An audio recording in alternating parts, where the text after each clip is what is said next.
has the Bellaire Big Reds a perfect 7-0 and ranked #1 in Ohio Division IV, Region 17. But today, for the final time of the regular season, he'll coach here at Nelson Field.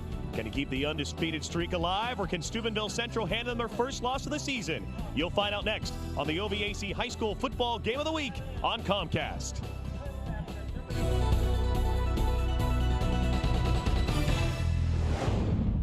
Nelson Field in Bellaire, the home of the Big Reds. Today, Steubenville Central pays a visit on the Big Reds and John Magistro. Hi again, everybody. Scott Oley along with Coach Dan McGrew once again here this afternoon at Nelson Field. And, Coach, we talked about it last week as well when they were taking on Union Local here.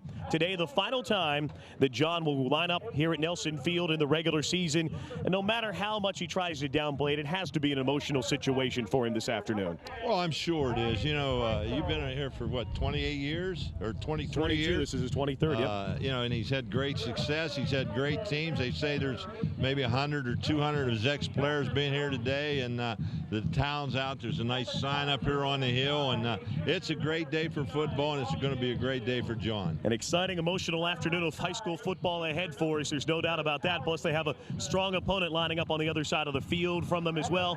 In Steubenville Central, the Crusaders will put up a tough fight here this afternoon. That's just one aspect of what we'll be covering here this afternoon. We'll also be covering other aspects as well, and for that, we go to Stacy Rich. Stacy?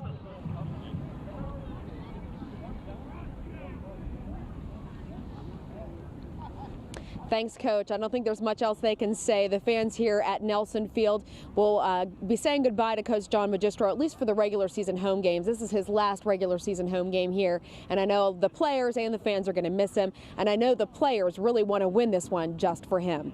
Back to you guys. All right, Stacy, no doubt about that. A lot of emotion all around Nelson Field this afternoon. But, Coach, you know as a coach yourself, when it comes down to it, it's the players on the field that are going to get it done today for each of these two football teams. As we look at the keys to the game here this afternoon, a lot of interesting matchups, I think, on both sides of the football for these two football teams. When you look at Bellaire, they're a team that wants to throw the football a lot, and they have an explosive offense with Rocchio and Masciarelli. They can really get the job done through the air.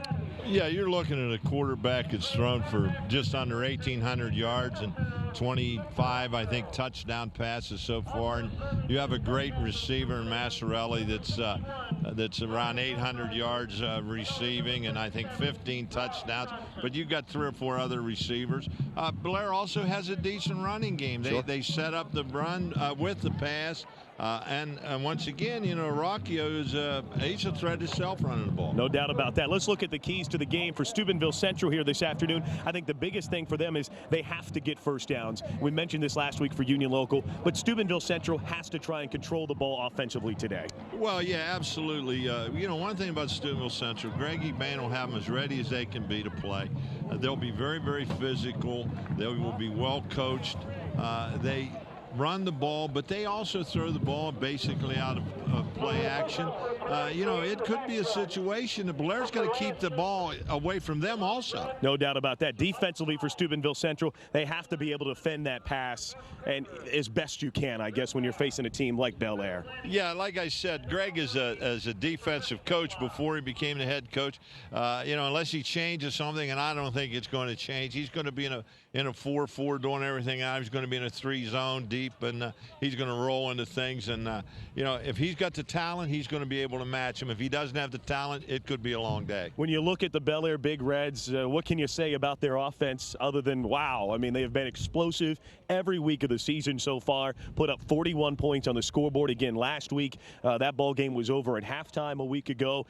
So if you're Bellaire, you just want to keep things as they are, keep them rolling right along, and just try to keep that offense flowing like it's been flowing all season. Well, I think one thing, and I know John hasn't forgotten it, but I think a lot of times the press forgets it. I know I do at times.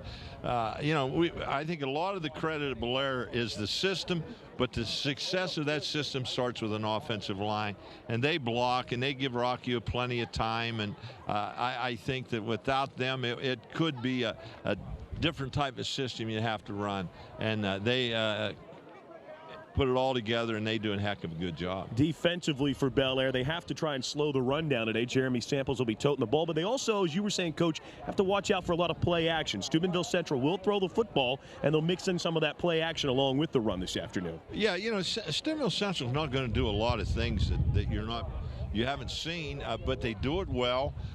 They run hard, they run good routes, and they always have a kid that can give you the good play action fake and get the ball there. And they will give Bellaire's defense some problems. You see Brian DeFranco at quarterback this afternoon. The players to watch here this afternoon that we'll be taking a look at. Jeremy Samples, as we mentioned him, the tailback, comes in around 500 yards rushing so far on the season. He's going to be leaned on here this afternoon, I would think, to try and carry a major part of the workload here today. So he'll be a major player for the Crusaders. Yeah, he will. And they have two other kids that they put in there and run the football. But, you know, we saw them last week, and, you know, you don't go 7-0 without a good defense. And Bellaire will be up for the task. I think you're going to see a hard-fought football game, and you're going to see two teams that are going to be very well coached and very, very physical. And for Bellaire, we talked about Nick Rocchio and Trey Masciarelli. We focused on Rocchio last week. This week, Trey Masciarelli. What can you say about this young man? He needs about 132 yards to go over 1,000 yards receiving on the season. Already has 15 touchdown catches this year. You know, he's been amazing this season. Just a fantastic year for this kid. Well, you know, the one thing about him is he runs precise routes. He's quick. I don't know how fast he is, but he's quick enough that he with his good route running, he gets open. Rocchio puts the ball there, and I'll tell you one thing: all these receivers at Bellaire, they're not going to drop too many. No, Rocchio throws them the ball, and they catch it. There's no doubt about that. Should be an emotional afternoon here today at Nelson Field. John Magistro's final regular season home game today as the Bellaire Big Reds host Steubenville Central. The kickoff is coming up next here on the OVAC High School Football Game of the Week. And we are back at Nelson Field in Bellaire, where this afternoon the Bellaire Big Reds will be taking on the Steubenville Central Crusaders. Scott Olney along with Coach Dan McGrew here today. Of course, as we've mentioned already, today the final home game for Coach John Magistro here today. And at this point, the Bellaire Big Reds Touchdown Club making a special presentation to Coach Magistro down on the field. Great person. I just want to say thanks to you for Bellaire High School and me personally. I remember you saying in a weight room, you may beat me, but you will never outwork me. This is something that has stuck with me throughout the years. If I had to choose two words to describe you, they would be respect and class. They are the qualities I try to mirror in my personal life and career. I have seen many coaches, and none has done it better than you. I can't tell you how much I appreciate your dedication to the game and the students at Bellaire High School. Comments being made right now. Congratulations with all your accomplishments, and once again, thanks. Benny Taylor, class of 1996 football team. Ben Taylor, who of course played here at Bellaire, was a member of the 1995 team that went to the state semifinals, and also, of course, played at Virginia Tech and was formerly with the Browns and now a linebacker with the Green Bay Packers as well. And now he's being presented by the Bellaire Touchdown Club, making a special presentation to the coach down there. And thank you, Coach Magistro. It's had a pretty emotional day. There's no doubt about it for John. 23rd season here at Bellaire, and he's had such great success. 175 career wins coming into today with the 7 that they have so far on this season. A lot of great players through the years, and a lot of great memories, I'm sure, for John. And you know, it's got to be tough to get through this in a way, but he's a guy that's well focused all the time, and he's going to be focused, I think, once we kick it off on the task at hand at winning the game this afternoon. You can see the hill right above Nelson Field here that's so visible from down here. They have a thank you coach up there, spray painted and painted onto the side of the hill. And you know, this community recognizes what a great job that John Magistro has done for their football program and for the young men that have played here. He's done a fantastic job of really molding a lot of great young men through the seasons as well, Coach. Yeah, he has. You know, he's a hometown kid, first of all. Right. He didn't play at Bellaire. Nope. he played at St. John's, and he's been very loyal. He's had a lot of opportunities to leave the area. Right. But, you know, he told the kids, I know this a few years ago when they were talking about it was either a McKinley or the Massillon job, and he told them if they would continue to work the way they've worked, he'd continue to coach here. Right. And I think that's a great attribute. Well, he's done a great job. Of course, everybody remembers the back-to-back state championship game appearances in the mid-90s, and how close they were. The Versailles game was the one that was really the one I think that was the winnable one. The next one against Germantown Valley View was a more one-sided affair, but that Versailles game, there were plays here and there that just got away from a little bit. Here's a short onside kick at there, at least a short kick attempt on the opening kick. And the ball's loose. Bednar there for Steubenville Central with the kick, and it's recovered by the Crusaders. On the opening kick, looked like Bellaire had gotten on top of it. But just like that, the Steubenville Central kicks off, and they'll take the ball first. We get started. Looks like Justin Kaufman, number 30, running off the field. There's the man who came away with the fumble recovery, or with the recovery of the kick.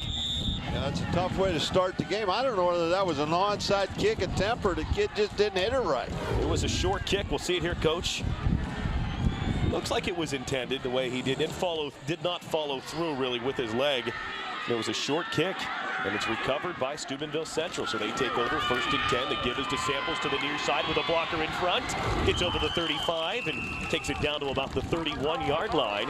It'll be a gain of close to 6 yards on 1st down. Initial hit by Aaron Crow. They come out and run an I slot left and just run the stretch play to the slot formation and picked up 6 yards.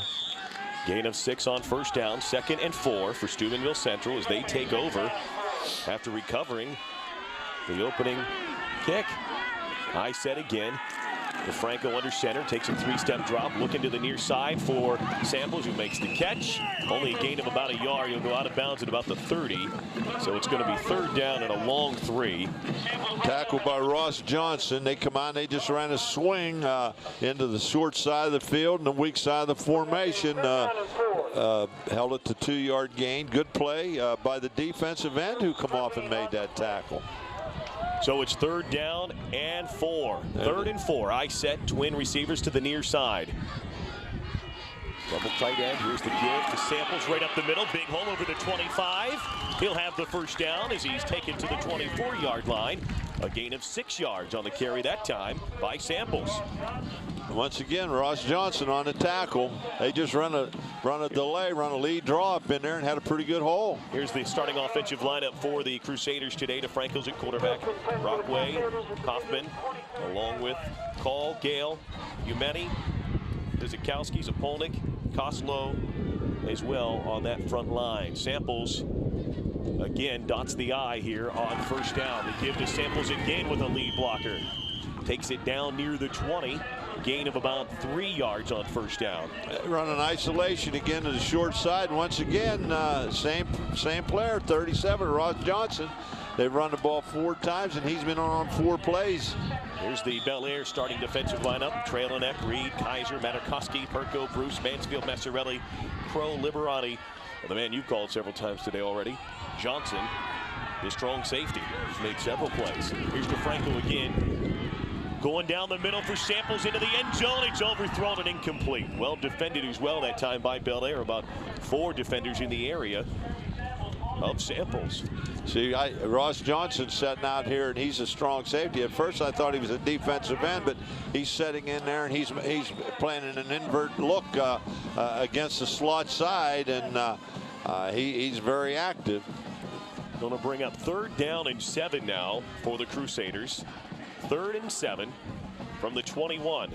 That time they sent the fullback down the seam, and it looked like for a while he had an opening, and the quarterback just didn't get the ball to him. DeFranco with an I set, twin receivers to the near side. Rolling Wanted to set the screen up. Now DeFranco's in trouble. Gets away from the pressure and keeps it. He's over the 20, the 15, over the 10, and finally taken down at about the 9-yard line. Good scramble by DeFranco to avoid the tacklers. Thought they had a chance to sack him in the backfield, but he did a good job to avoid that and ends up picking up a first down. It's going to be 1st and goal for the Crusaders from the 9. Well, they come out, they had the Twins left over here, and they tried to run a screen to the Twins side, and Bellaire had it covered, and he just scrambled away from it, and he got some running ground and picked up about 12, 14 yards. Matarkowski looked like he was going to run him down, but DeFranco ran away from him. I set twin receivers again to the near side on 1st and goal from the 9. DeFranco under center. Samples again. He's the tailback. Give to Samples. Fumble. Loose ball. I think Samples fell right on it. Get on top of it. I think he did, and it looks like it'll go down right at about the 9-yard line. No gain on the first down carry, so it'll be 2nd and goal from the 9. Once again, they come out in the Twins to the left and run an isolation back over the right tackle, and it just looked like he didn't handle the handoff. It wasn't a hit that caused the fumble. Looked like DeFranco put it right in there too. Samples just unable to lock it up. Luckily enough for him, he was able to recover it at the 9. Huge opening drive now for Steubenville Central. They want to cap it with a touchdown. Single wideouts to each side. I set. DeFranco under center. 2nd and goal from the 9. Fake to give to Samples, rolling to the near side, going to the back of the end zone. Incomplete. Intended that time for Chris Gale.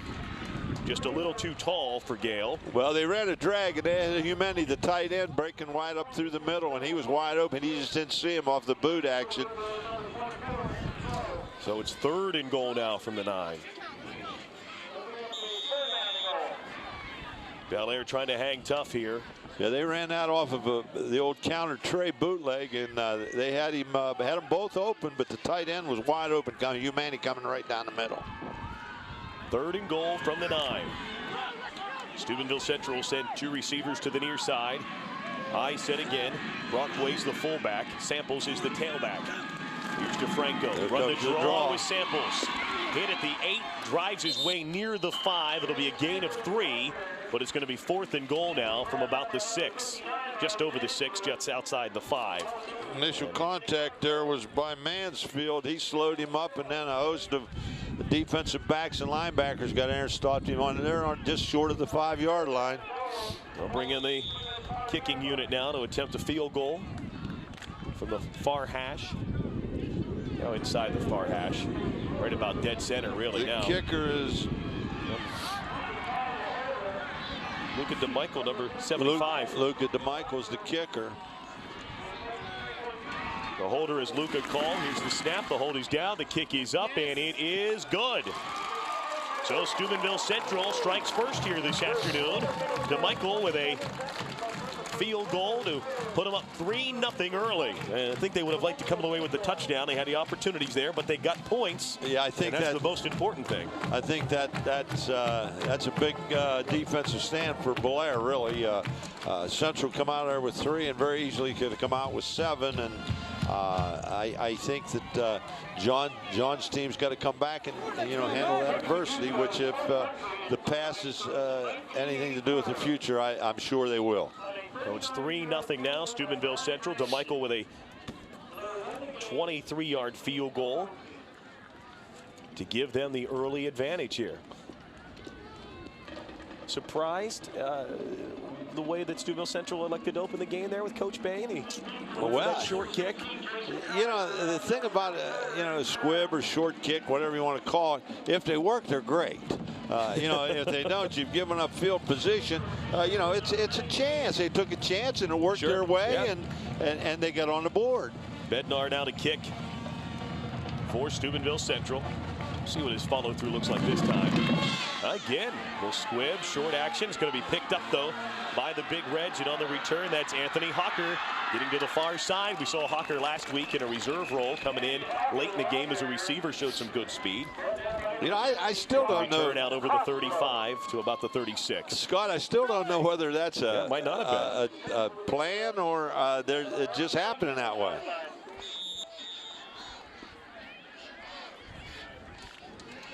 Yeah, because he kicked the same way that time. Same way. Yeah. Looked familiar, just to the opposite side that time. First and 10 now for Bellaire. Nick Rocchio under center. Twin receivers to the near side. Aaron Crow's the low man in the backfield. Take the handoff to him. Coming to Masciarelli to the near side. He's got it. Hit and knocked out of bounds at the 45-yard line. Luca Call with the tackle. Looks like it's going to be just shy of a first down. Be a gain of almost close to 10, but 9 yards on the gain there. We'll look at the offense first.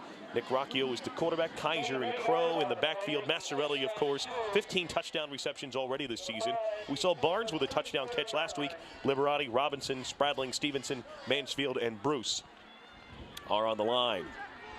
Second and short. Second down and about 2. So 8 yards on first down. Liberati comes in motion back to the near side. It's Rocchio in the gun. Fake the handoff that time and looking downfield. He's got his man. Kaiser's got it at the 30 and he's gone. He's gone. Jayson Keyser on the touchdown catch. And just like that, Bellaire answers the Steubenville Central field goal with a touchdown of their own. 56 yards.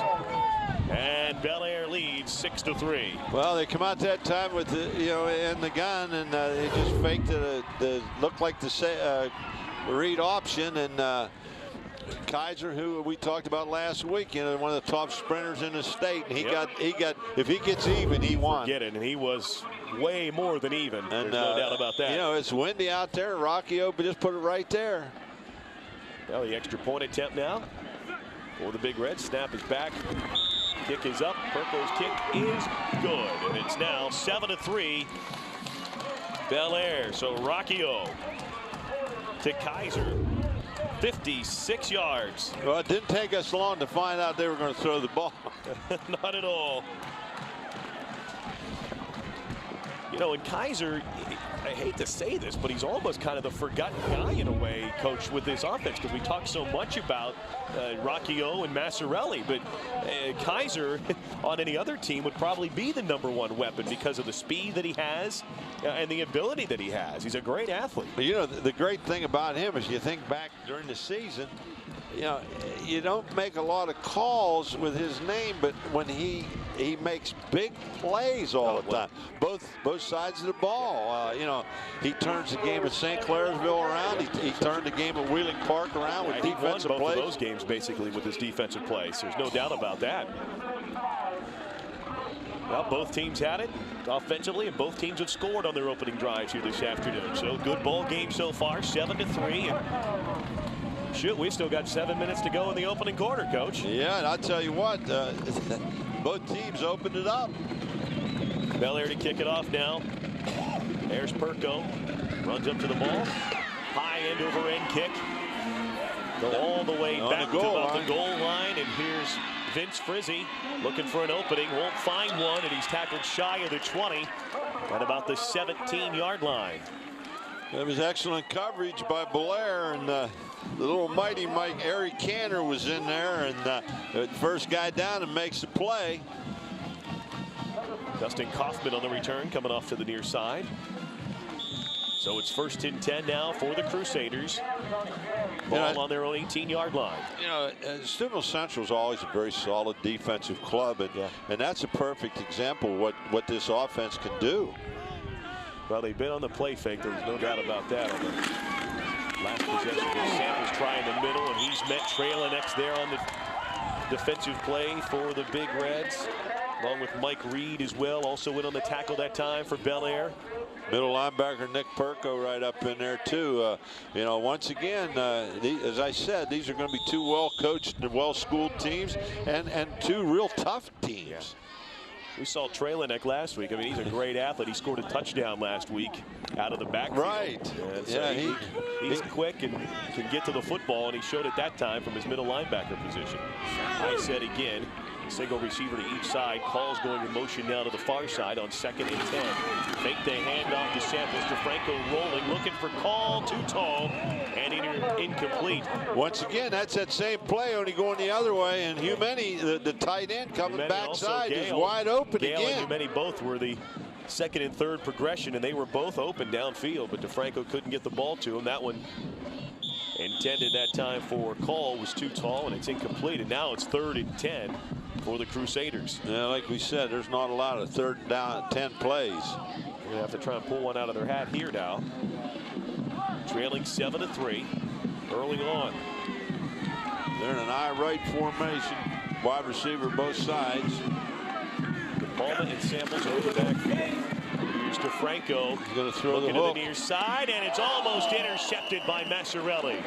Tried to stick it in that time to Mike Emmerling.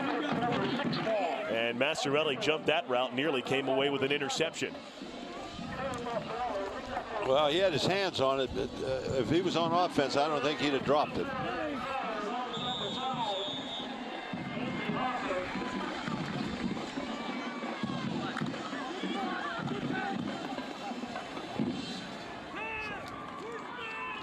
Right now we have Crow and Hawker back. Both these kids have excellent speed. Here's the punt. And it's coming to Crow to the near side. Looking for some running room. Breaks a tackle. Gets over the 40.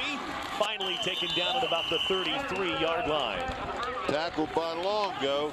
He may have saved a touchdown.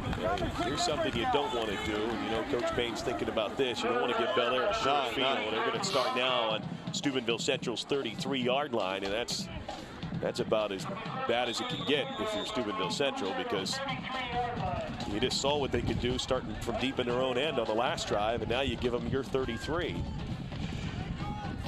Barnes will split out to the far side. Masciarelli is split out to the near side. Some kind of offset set up. motion. Here's motion to the far side. Yep, with Masciarelli now. Crow's the lone man in the backfield. They're giving the handoff. Crow breaks through a tackle and takes it down near the 26-yard line. So a gain of almost 7 on first down for the Big Reds. And let's go down to the sideline and our Stacy Rich. Stacy, what do you have? Well, Scott, we met him last week, but we can't get enough. The Bellaire Big Reds cheerleading squad, so we're going to introduce them one more time in case you missed it. Here we go, girls. Give me your names. Hi, I'm Brooke. Amber. Aisha. Courtney. Hi, I'm Melissa. Courtney. Heidi. Becky. Shayla. Katie. Stephanie. Nikki. Tara. Jalen. Elisa. Haley. All right, guys, and who do we want to win today?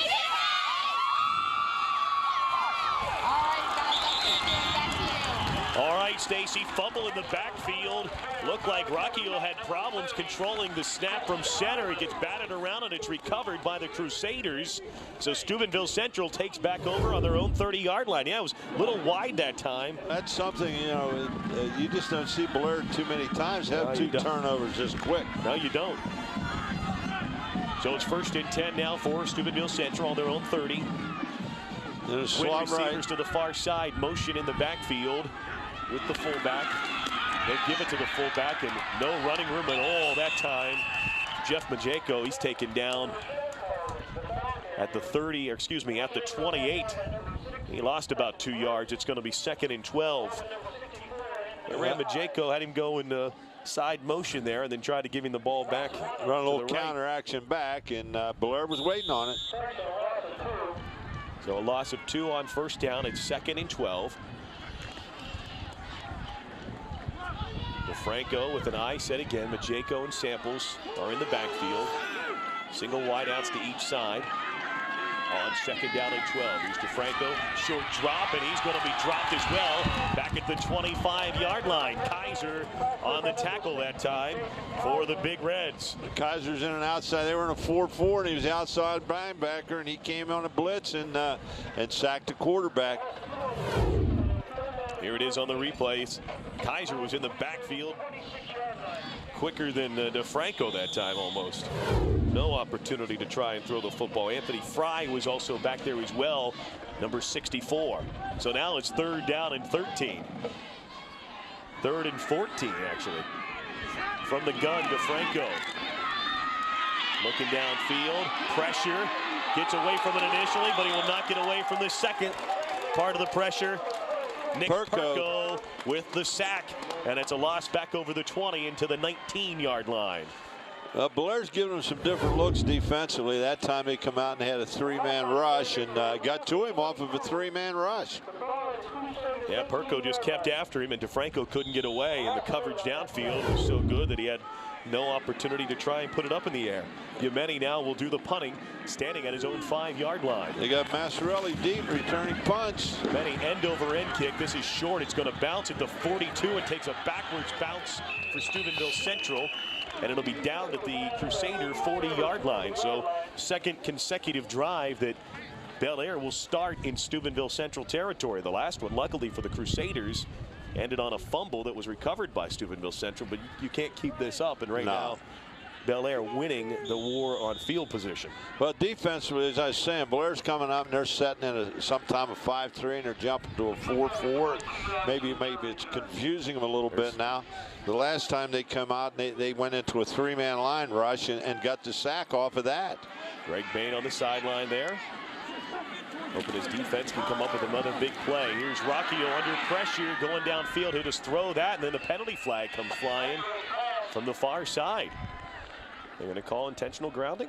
No, he was outside the box. Butch McMeyer, our referee here today. Lineman downfield. Butch will have the call for us now.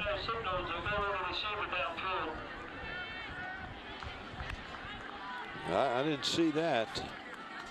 Butch must have seen it. He called it. Yep. Ineligible receiver downfield. Came from the side judge on the far side. So it takes him back to the 45. First down and 15 now for Bellaire. Kaiser split to the near side. Masciarelli to the far side. Crow's in the backfield. Kaiser's over here. Man, short three-step drop to Masciarelli. Makes the catch. Gets away from the first man. Takes it over the 30 and down to about the 28. He's pretty it's a close. gain of 17, and it'll be a first down for Bellaire. Well, I'll tell you, Steubenville Central come out that time, and they had both Masciarelli and Kaiser in single coverage. I don't know whether you can cover those guys. Oh. Yeah, the amazing thing, and we talked about this last week, I mean, just that play right there, when you're watching it, it doesn't seem like it's a whole lot, but that turned into a 17-yard gain just like that. Well, that's the thing with Masciarelli. He runs the great route, and he has a great first step after he catches the ball. They throw a 7-yard pass, and he picks up another 8. Yeah, yards after the catch. He's got that down, no doubt about that. Here's Kaiser in motion. Here's the fake on the handoff. Now coming back to the near side. It's caught by Crow. He's over the 15 and takes it down near the 10. See where they mark him out. They'll mark him out at about the 11-yard line. It's another Bellaire first down. You know, the thing, Scott, is we know Kaiser has great speed, but the other receivers and Crow, the running back, they have deceptive speed also. No doubt. Here it is again on the replay. Watch Rocchio here. Crow just coming across to a little route there, makes the catch, and it turns it right upfield. Makes the first man try to run him down after about a 3-yard gain after the hit. They're in a double slot this time. Kaiser's the man in the backfield this time. Crow will come join him now on first down from the 11. Here's Masciarelli was looking at Masciarelli. Masciarelli, though, slipped in the end zone. Falls down, and the pass falls incomplete as well, so it'll be second down and 10 from the 11. There's a look at Trey Masciarelli. What a season he's had. Needs about 130 yards, a little change to get over 1,000. He's got some yardage already today, so needed 130 yards coming into the game and go over 1,000 for the season already. Yeah, you know, 1,000 itself is impressive, but I mean, when you're talking about you're in 7 football games and you're into your 8th game and you have 15 touchdowns already, that's a career. Here's Rocchio on the keeper. Rocchio looking for some room, gets over the 10 and takes it down to about the 8-yard line. It'll be a gain of 3 yards. So you got third down and 7. Or excuse me, 3rd and 7. You're right, Coach. 3rd and 7 from the 8. Get a first down at the 1. Here it is again on the replay. Just designed. Quarterback keeper fakes the handoff, then runs it up the gut. Got about 3 yards. Pretty well defended that time by Steubenville Central. Only yielded 3 yards, so it's 3rd and 7 now. They can get a first down at the 1. Well, I'll tell you one thing. I haven't seen anybody covering the slot man out there. Here's Rocchio going to Masciarelli, and it's short and incomplete. Samples was on the coverage that time. He dove for it. Had a shot at an interception, but the ball was underthrown and falls incomplete. It'll bring up 4th and 7, and they'll bring on Perko to try a field goal. I'll tell you what, right now, even if this field goal is good, if you're Steubenville Central and you've given them the ball the last 2 times on your 34 and your 40, this could very easily be 3 touchdowns. 3 points. It could be very easily 21-3. Yeah, you got to feel like you've won a little battle there. Their defense has hung tough, especially, you know, on these last 2 drives. After that, you know, there was the one play they hit for the 56-yard touchdown. You know, it's tough. It's pretty windy. I don't know whether that's affecting the throws or not, but usually Rocchio is going to put the ball right there. But as I said, you know, Steubenville Central will be well schooled, and they're going to do the things they have to do. That'll bring up. That looks like. They're going to kick a field goal. Yeah, I see Perko still out there. I saw Rocchio running back out to the huddle. That's always the thing you have to look at. Not that they would do it here, but Rocchio is the holder, so you've always got the opportunity that you have to look out for is the possibility of a fake. And you do have your #1 starting quarterback as your holder. He'll kick it from the 15, so it'll be a 25-yard straight-on field goal for Perko. It's up, and it is good. Yeah, Perko's got pretty decent leg. Yeah. It's a lot of height under it as well. Really gets that ball up quick. And that's what you need. You want that ball to get up fast. So Perko with a 25-yard field goal. Makes it now 10-3 in favor of the Big Reds. But I'm sure their scouts will see it, spotters will see it upstairs. On that play right there, they went into a double slot, and Crow was sitting in the slot. And of course they went to Masciarelli and it was on their throw, but they didn't have a man out on the slot man. Now, if you remember last week, they ran the same formation and they put Masciarelli in the slot and they threw a touchdown on him on an out route. Yep. So, you know, we can keep our eyes open and look for that. Perko will come out and get ready to line it back up and put us back into play. But Steubenville Central right now, they just got to try to get the ball back up near midfield on this drive if they can, to try and play a little field position of their own so that they're not handing the ball back to the Bellaire Big Reds on their end of the field. But, you know, like you said, I'm sure Coach Bain's feeling pretty good right now. He's only down by a touchdown, and good, like you said, he could very easily be down. Yeah, this could be 21. This could be 21-3. But his defense has done a nice job. They've hung tough on these last 2 defensive series. And you mentioned the wind, Coach. It just blew the ball off of the tee there. Perko, so now Kaiser will come up and put a finger on it to keep it in position. The wind looks like it's blowing to the north, but it's also swirling and coming across the field. North and east at the same time, kind of a northeast wind there, no doubt about that. You know, that's what gives passers problems. You know, throwing into the wind or with the wind really isn't a problem. You got a crosswind. It's very, very difficult. Low end over end kick.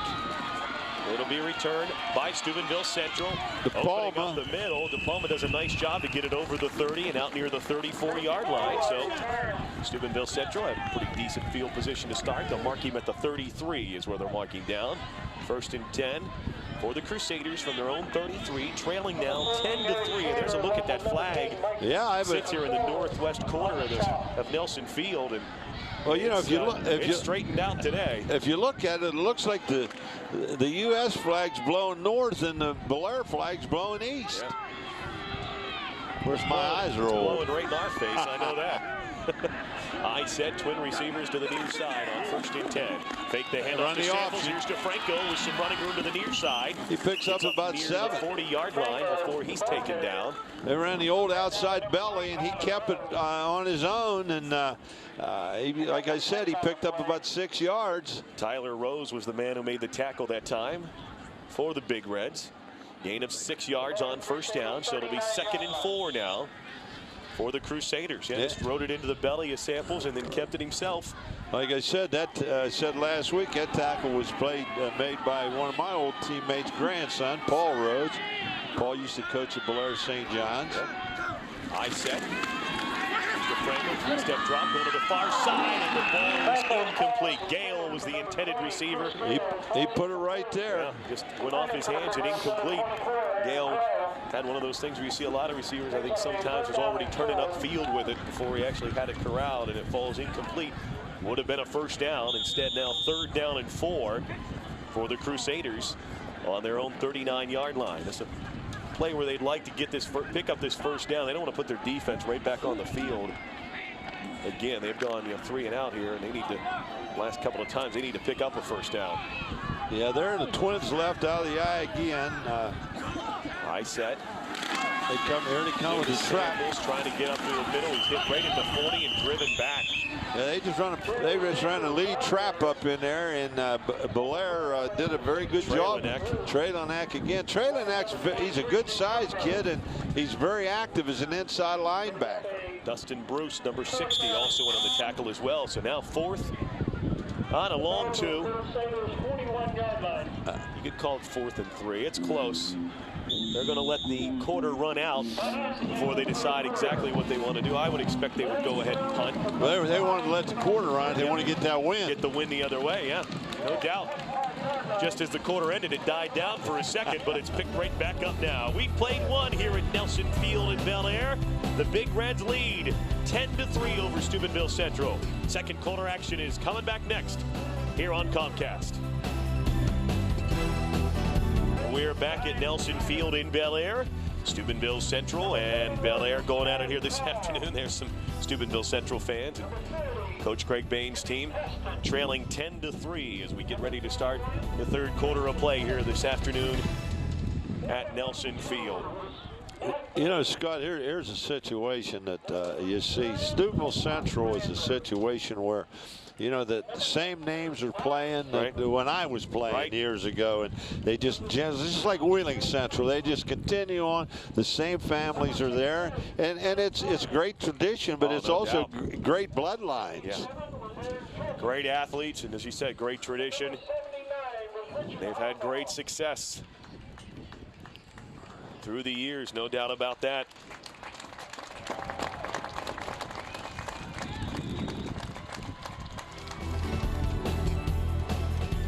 This afternoon's OVAC High School Football Game of the Week on Comcast is brought to you in part by the Health Plan, here for you. Scott and Oldie, Dan McGrew here at Nelson Field in Bellaire, ready for the start of the second quarter now between the Big Reds and Steubenville Central Crusaders. 4th and 2, and they've got Umeni out to punt. Now, hopefully, with the wind, they're hoping. But, oh, boy, see, it is blowing a little bit to the east, I think, as well. He got that off the side of his foot also, which didn't help. Once again, Bellaire's got the great field position. At least for Steubenville Central, it is on the Bellaire side of the 50. Goes out of bounds at, about the 37-yard line. And so Bellaire, as you said, though, Coach, once again, good field position. They'll move it up to about the 38. So 1st and 10 for the Big Reds, ball on their own 38-yard line, starting the second quarter of play, already leading 10-3.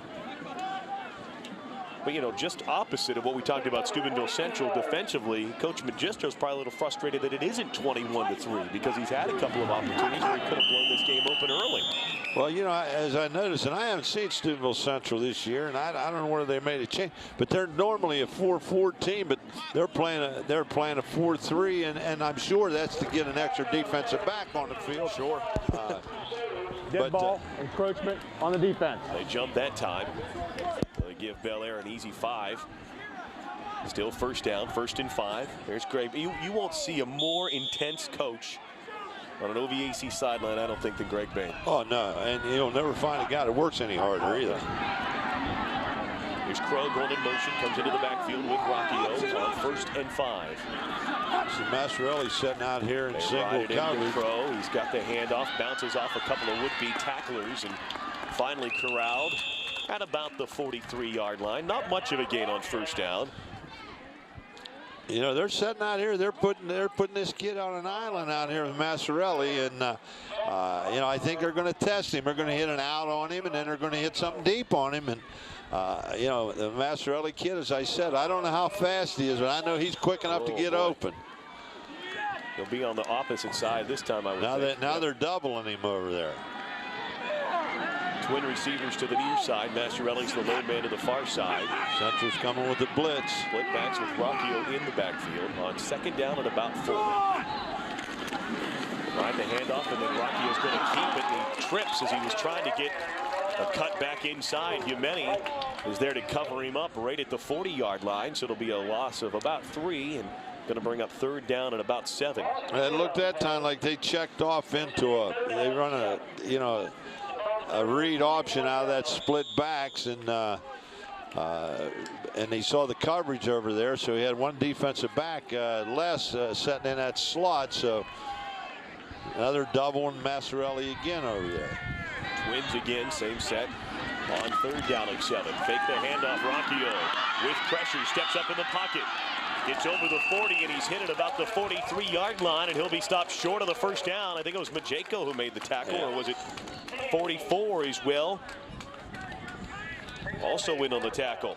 Well, they held Bellaire to 5 yards that time, and so that was a big play, a big series for Central that time, and they're going to come up with a decent field position this time anyway. Nick Perko's in to punt now for the Big Reds. Call and Kaufman are the receivers, standing back at their own 25-yard line. A high booming punt that time.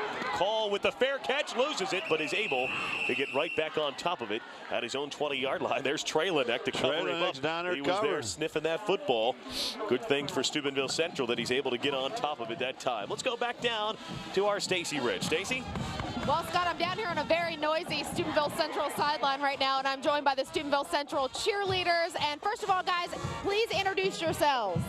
Shannon Sharon, Emily Canella, Dominique Canella, Kaylee Donahue, Alyssa Williams, Brianne Bain, Mallory Waldman, Allie Delator, Lauren Wells, Erica Pace, Chrissy Corella, Jen Davis. All right, and I know I don't have to ask, but who do you guys want to win today? Central! Can you do a big scream for me? You got to cheer real loud, as if your team depended on it. Central! We are Central! We are Central! All right, guys, back to you. Got a holding penalty, I believe. We'll see what Butch has here for us on that punt, and Steubenville Central is going to force him to punt again. Holding, offense. So holding against Bellaire, and Coach Bain will ask the Big Reds to go ahead and punt her one more time. Try to get some better field position after the penalty was marked off. So Perko now will be standing at his own 20 awaiting the punt.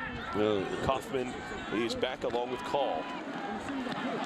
Not as good a punt as he had the last time, no doubt about that, but he gets a good bounce out of it and actually rolls over the 30. And all the way down at the 25-yard line is where it's finally down. So ball down at the 25-yard line. Funny how that football can just bounce and roll sometimes, isn't it, Coach? Well, that's why. Didn't look like a great punt, but it ends up going all the way down to the 25. That's why it's not played with a round ball, I think. Those points on the end kind of make it bounce funny every once in a while, huh? 1st and 10 Crusaders at their own 25-yard line. They scored on their opening possession, had an early 3-0 lead. Bellaire's put 10 points on the board since. They lead 10-3. Nice set. Here's the key to Samples, looking for some running room up the middle, and does power his way over the 30 to about the 31-yard line. It'll be a gain of at least 5, close to 6 on 1st down for the Crusaders. The Central's having some great luck. They're going to a twins on one side, coming back and doubling down on the tackle and taking a fullback with the lead block in an isolation, and they're coming up with some pretty good holes. 2nd down and 4 after the gain of 6 on 1st down by Samples. Twin receivers will split to the far side. Nice set. Samples. To give to Samples again, and he's wrestled down in the backfield. Looks like it was Ross Johnson. Ross Johnson again. Ankle tackle at the 30-yard line. It's going to be a loss of about a yard. The young man Johnson's got 5 or 6 solo tackles already. Now he's playing the monsters, so he's in a position to make the play. But there's a lot of people in a position sometime and don't make the play. You got to make the play, yeah. Johnson has made him. We've called his name several times already in this opening half. Loss of about a yard on the play. 3rd down and 5 now for the Crusaders. Big play here again for Steubenville Central. 3rd down and 5 on their own 30. Trailing 10-3. A strong right. Single wideouts to each side. Bellaire's bringing a blitz.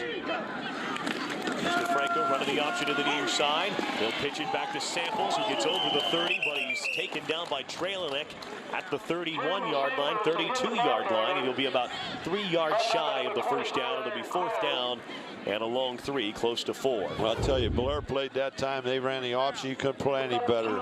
Kaiser plays the quarterback, and Traylinek comes up in. And also Crow, I think it was. Crow made the tackle on the pitch man. So basically, it looked like they're playing some kind of man coverage against the option.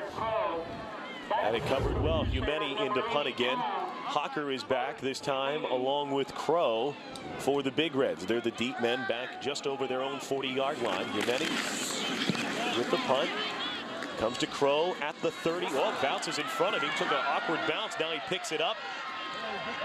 Tries to run away from one tackle. Does a good job to get it back over the 40-yard line, and it'll be 1st and 10 for the Big Reds. Again, excellent starting position for Bellaire on this drive from their own 40-yard line. At that time, it looked like Crow may have lost the ball, and whether the sun got in his eyes or the wind got a hold of it.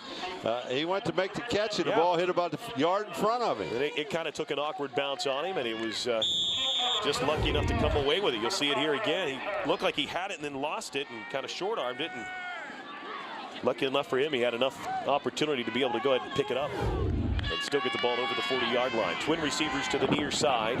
Single receiver, that's Masciarelli to the far side. Give to Artis Johnson. Takes it over the 40 to about the 43-yard line.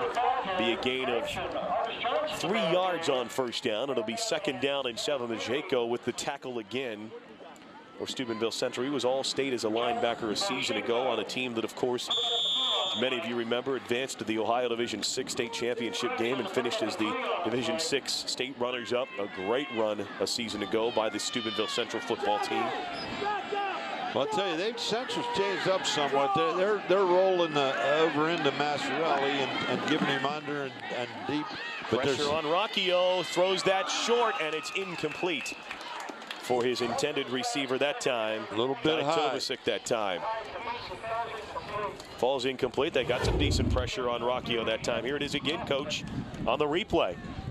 Forced to throw it maybe a little bit earlier than he wanted to, and off his back foot, and it went high and away from his intended receiver. So it's 3rd and long for the Big Reds now. 3rd down and 7 from their own 44-yard line.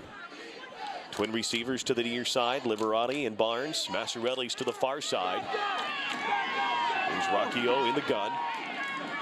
Makes the snap, dropping, now looking, trying to feed it into Masciarelli, and oh, we've got a penalty flag. I think they're going to have call on pass interference.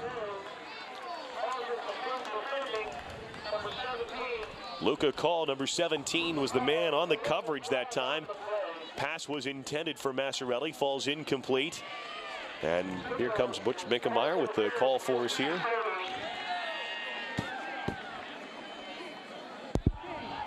Pass interference, defense, automatic 1st down. That was pretty close call. It was close, yeah. It was on the far side of the field, so it was hard for us to see if he had gotten there before the ball did, but they call interference, and it's an automatic 1st down for the Big Reds, and it moves the ball down to the Steubenville Central 41-yard line. See, Central Steubenville's in a different defense now. They get single coverage after on Masciarelli. There he is. He saw it. Rocchio to Masciarelli. He come with just with a quick hitter and still on his feet. Finally taken down at the 31-yard line. See, it looks like close to a 1st down. It looks like when they go into a 4-3, they got single coverage. When they go back to their 4-4, they're taking their outside linebackers and clamping down on Masciarelli. Look at that cushion right there. I mean, you can just see the room for Masciarelli to be able to just sit down and Rocchio just be able to throw it right in there. They've got to measure. It's that close. So it's close to 10 yards on the 1st down catch here. See if they have the 1st down or not. Have to take it all the way, of course, to the opposite side of the field there for the measurement. Either be 1st and 10 or it'll be 2nd and extremely short. I don't know if there's something wrong, but call's coming out to the near side. Yeah, he's limping coming out. Coach Bain went out to meet him at the hash, so he's come out for a minute. A couple of guys are talking to him now on the near side. It's like they're going to take him back to the bench here for a minute. He's taking a seat. He's been covering Masciarelli at times this afternoon. So has Samples, and I think they've got Samples back on him now. Yeah, they're back tight. They're back in the 4, and so they're moving around. Oh, bad snap again for Rocchio. It's kicked around. He just has to fall on it. Back at the 44-yard line. That's the second time this afternoon we've seen Rocchio unable to corral one of the center snaps. It's a big loss for them. Takes it all the way back to the 43-yard line. Yeah. We'll call it officially. It looks like a loss at 12, so 2nd and 22.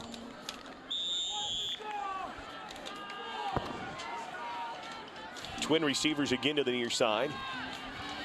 And Masciarelli, he's out to single coverage again. One little shovel pass there, up inside to Crow. Not much of a gain. Steubenville Central had it read quite well. Tackled by Zapolnik. He sat there and read it. That's a little shuffle pass, Scott. That's he played it just like you play a draw. Maybe a gain of a yard at most, or half a yard, but doesn't look like they've moved it. 3rd and 22 now. Now, most teams, as we've said before, they don't have many plays in the playbook, but Bellaire can strike for 22 yards. They may. With their passing ability, no doubt about that. All right, now they've got Masciarelli in the slot. Now he's moving to the outside now. They'll put Crow in the slot. Twin receivers to the near side as well. Ernest Johnson's the man in the backfield with Rocchio. Rocchio Masciarelli's out there. The Crow, he's got it. Taken down at the 10-yard line. I'll tell you what, Masciarelli, he beat the coverage. He was wide open going down the sideline. But that was a great throw and a great catch by Crow. Crow just went right down the hash. And Rocchio puts it right in position. You'll see it here on the Comcast DVR instant replay. Nice ball to Crow. Takes it down to the 11-yard line. So it'll be 1st and 10 from the Steubenville Central 11. Another angle for you here. You can see Crow, he got behind the defender, made the catch, and wrestled down at the 10. That was one of those 3rd and 22 plays. They had one. Rocchio again in the gun. Gives the handoff to Ernest Johnson, trying to get to the near side. He's hit right at the 11 and maybe takes it near the 10. It'll be a short gain of maybe a half yard. Ernest Johnson, looks like they'll mark it down at the 10. I think last week was the first game he played. I don't know whether he had been injured or what it was, but I know they expected big things out of him this year. He had an excellent season a year ago, and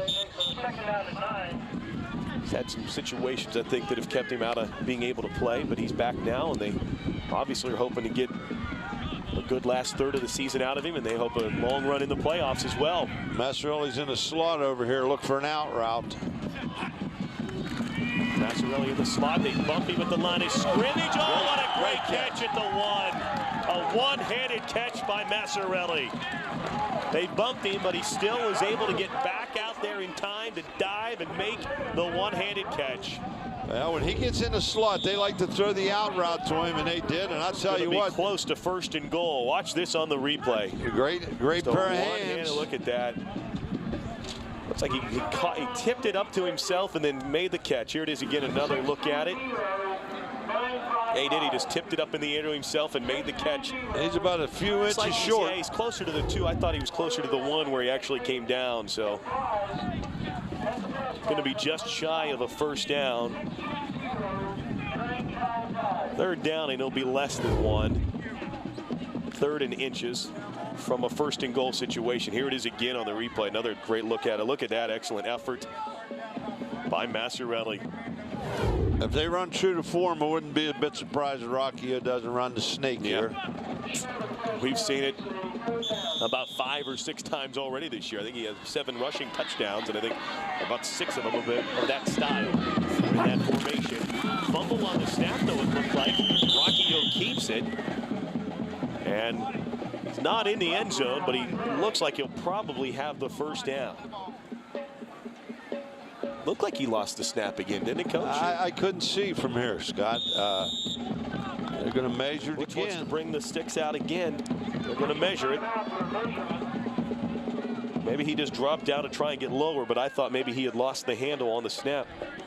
Well, Central had him gapped up in there, and there wasn't a lot of room. I don't know. Oh, it's close. He made it. Just made it. First down, Bellaire. There comes the big fullback linebacker. And Traylynek's making his way off the sidelines now. So it's 1st and goal from inside the 1. This is their big set coming in there.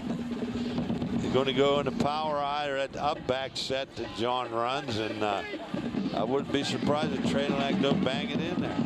Here's Rocchio under center, give to Traylinek. Tries to bounce off the right guard and get in. No, he's going to be just shy.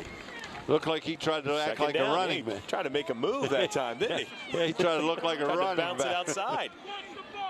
Telling Crow and Johnson, I've seen you guys in practice. I know how you do this. Here, I'll show you a thing or two. Tried to bounce it outside, but Majeko had him wrapped up. Yeah, he never did get in. Wasn't even close. Now they're in a power. Second and goal. They're in an eye set now with that up back. Rocchio's just going to keep it himself. He stood up at the line of scrimmage, and I don't think he got in. No. 3rd down. Back-to-back great defensive plays up front by Steubenville Central. Going to make it 3rd and goal now. Clock continuing to wind. Down to 2 minutes remaining here in the opening half. 10-3 ball game right now.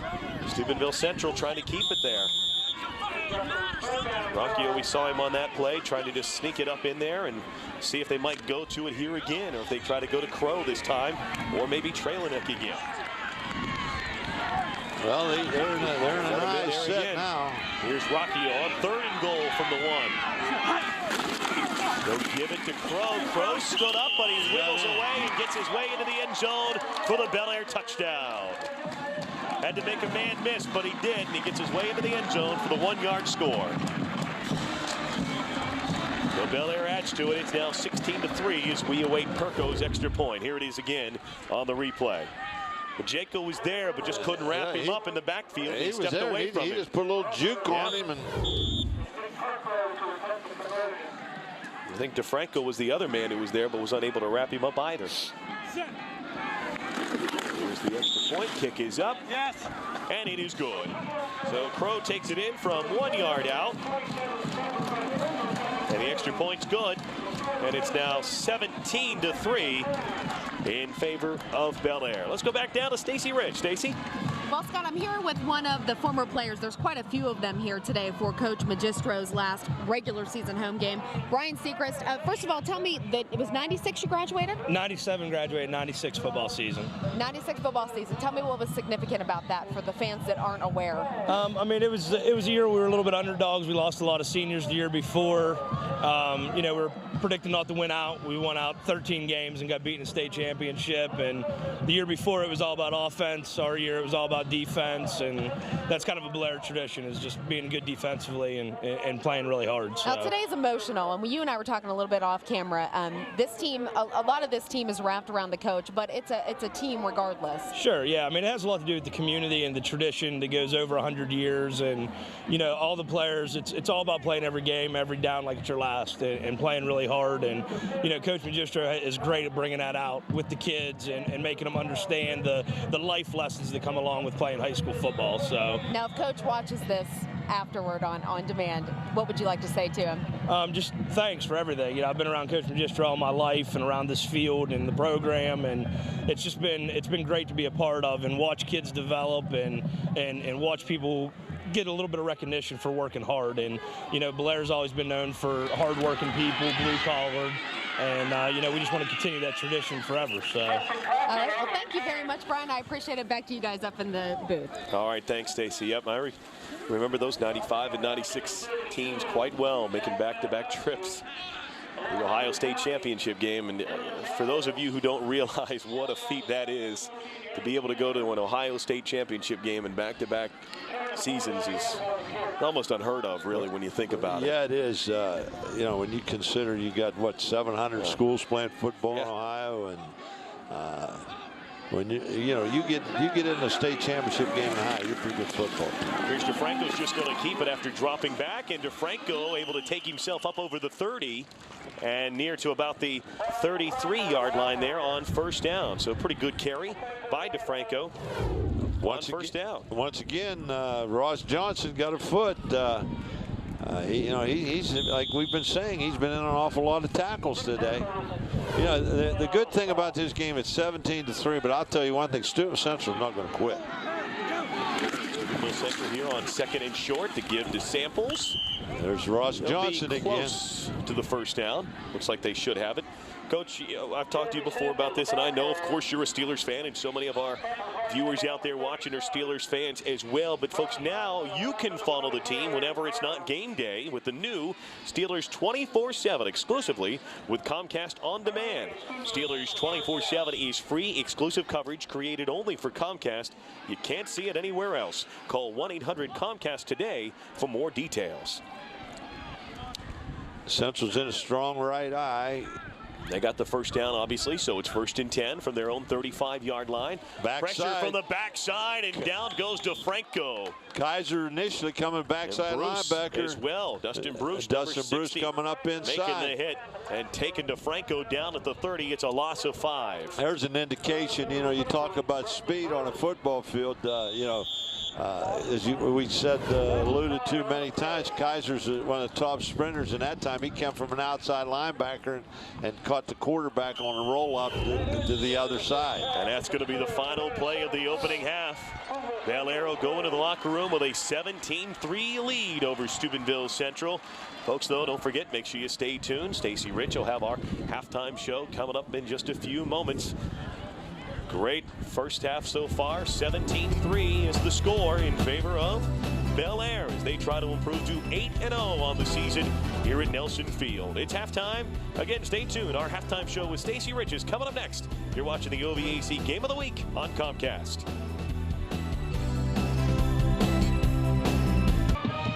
Welcome back to the Comcast High School Football Game of the Week, and of course it's halftime, and that means a show. And right now the Steubenville Central Crusaders marching band is on the field. They are directed by Teresa Jarasco. She is their band director. Brittany Poole is their Royalettes instructor. Royalettes captain Gina Paul and the color guard captain Brandy Damron, and they are doing a Blues Brothers show today. So if you're into the Blues Brothers, you're going to enjoy this one. And this show, actually, a little sidebar, was designed by a graduate and former band member, Matthew Gossett. So that's pretty cool. We're going to let you listen in.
Well, that's going to do it for the Steubenville Central's Crusaders marching band. We'll be right back with the Bellaire Big Reds marching band. You're watching the Comcast High School Football Game of the Week.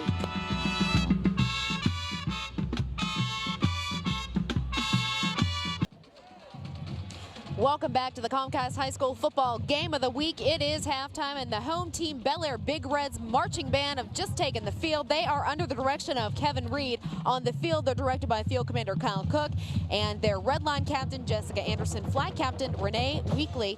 And today's show, a couple of songs you might recognize: Don't Ya, Peter Gunn, and Canned Heat. So let's listen in. So afternoon's show starts with a hit recorded in 2005 by the Pussycat Dolls and arranged for band by Doug Adams. Here is Don't Ya.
Here is the Grammy Award and Emmy Award winning tune, Peter Gunn.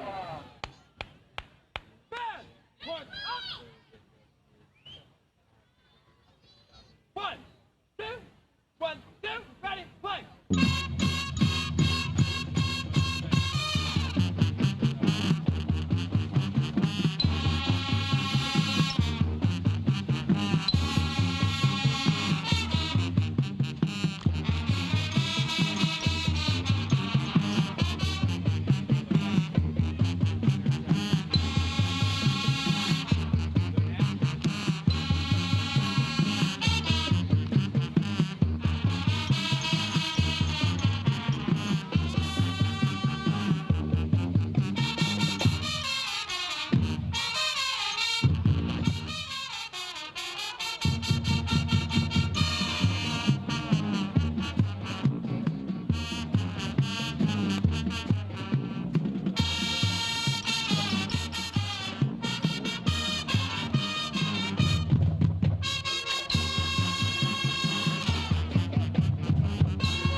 Well, that's going to do it for the halftime show here at Nelson Field. Of course, there's much more to come in the second half of the game between the Bellaire Big Reds and Steubenville Central Crusaders. This is the Comcast High School Football Game of the Week. We'll be right back.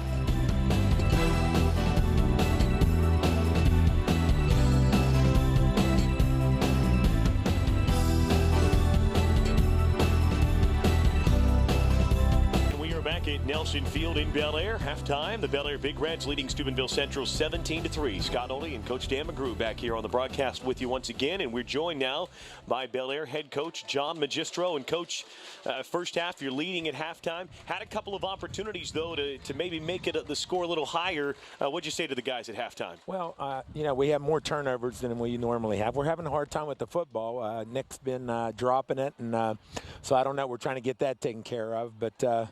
They put themselves in a good position. They tried an onside kick early in the game, and it worked for them, and then we had another fumble. But defensively, we're real happy with the way our guys are playing. Offensively, we're just not taking advantage of the opportunities that we've had. Well, John, this is Coach McGrew. Your kids are playing awfully well defensively. I think our stats say that you've held them to a total of about 40 yards. It looks like they're rolling in their coverage over to Masciarelli and giving him underneath and bumping him and trying to take him out. But, you know, as you said, it's pretty windy out there and it's pretty cold. But, you know, defensive, you're doing great, and I'm sure you'll get the offense straightened out. We have to. I mean, we know what they're doing to Trey, but we got other guys can catch the football, and we just got to do a better job making our reads, and that'll take care of it. Coach, thanks for taking the time and joining us. Best of luck second half. Thank you, guys. Coach John Magistro, the Bellaire Big Reds leading 17-3 at halftime. Hard to say you're up 2 touchdowns right now, and you know maybe you're not happy with the way everything's gone in the first half, but they had opportunities, and we talked about that as well, that there were opportunities for Bellaire to really get a stranglehold of this game in that first quarter when they had the field position and a turnover, a fumble, and then being stopped as well. And Steubenville Central's done a nice job defensively, I think, to keep themselves in this football game. Oh, absolutely. And you know, turnovers will kill you every time. And like John said, they've dropped the ball a couple times. And, you know, Central's prepared to play. And like John said, they have other people that can catch the ball. No doubt about that. Let's look at some of the first half highlights here from this ball game. Here's the first touchdown of the afternoon for Bellaire, a 56-yard touchdown toss to Jayson Keyser. And then later, Bellaire moving the ball again. Rocchio hitting Crow, who came out of the backfield to make a catch. Put him in position for a field goal try. That would put him up 10-3. And then later in the second quarter, hitting Masciarelli, who found an open spot right there and picked up the first down to the 30-yard line. And then watch this great catch here by Masciarelli. One-handed, tipped it to himself, made the catch, and then Crow would take it into the end zone for the touchdown and the 17-3 halftime lead. And there's a look at some of the statistics for you so far here of the afternoon. And you see the negative numbers there for Steubenville Central. Not something, obviously, that Coach Bain's going to be real happy with. You saw him under the stadium at halftime, and you said he didn't look like he was too pleased with the way the first half went. I think he was a little bit perturbed. But I'll tell you what, if you hold Bellaire, you know, with this offense for under 175, 73 yards, whatever they had at halftime, you're doing a pretty good job defensively because they have had an awful lot of opportunities. The opportunities have been there, but Steubenville Central a couple of times has been able to keep them away from putting more points on the scoreboard. So we're just about ready for the start of the second half here this afternoon. Wind has seemed to die down just a little bit now, Coach. Maybe not as windy as it was at times in the first half, and we'll see if that plays any difference in the role. But as I come back up here into our booth position, I see that flag still blowing pretty hard there. So maybe it's just not blowing in our face right now. Maybe that's the reason why it seemed like the wind had died down a little bit. Well, plus we were back about 8 feet too. That made a difference. But you know, at least it's not raining and it's not snowing. The sun's out. Beautiful day. And windy. And I know we've both seen a lot of worse days than this. Oh, no doubt about that. We've been in worse conditions, that's for sure. Now Steubenville Central will get the ball to start the second half. They'd like to sure be able to do something with it here to get some points on the board and put themselves right back in this football game, trailing 17-3. Nick Perko will kick it off to get it started here. And we are underway here to begin the second half.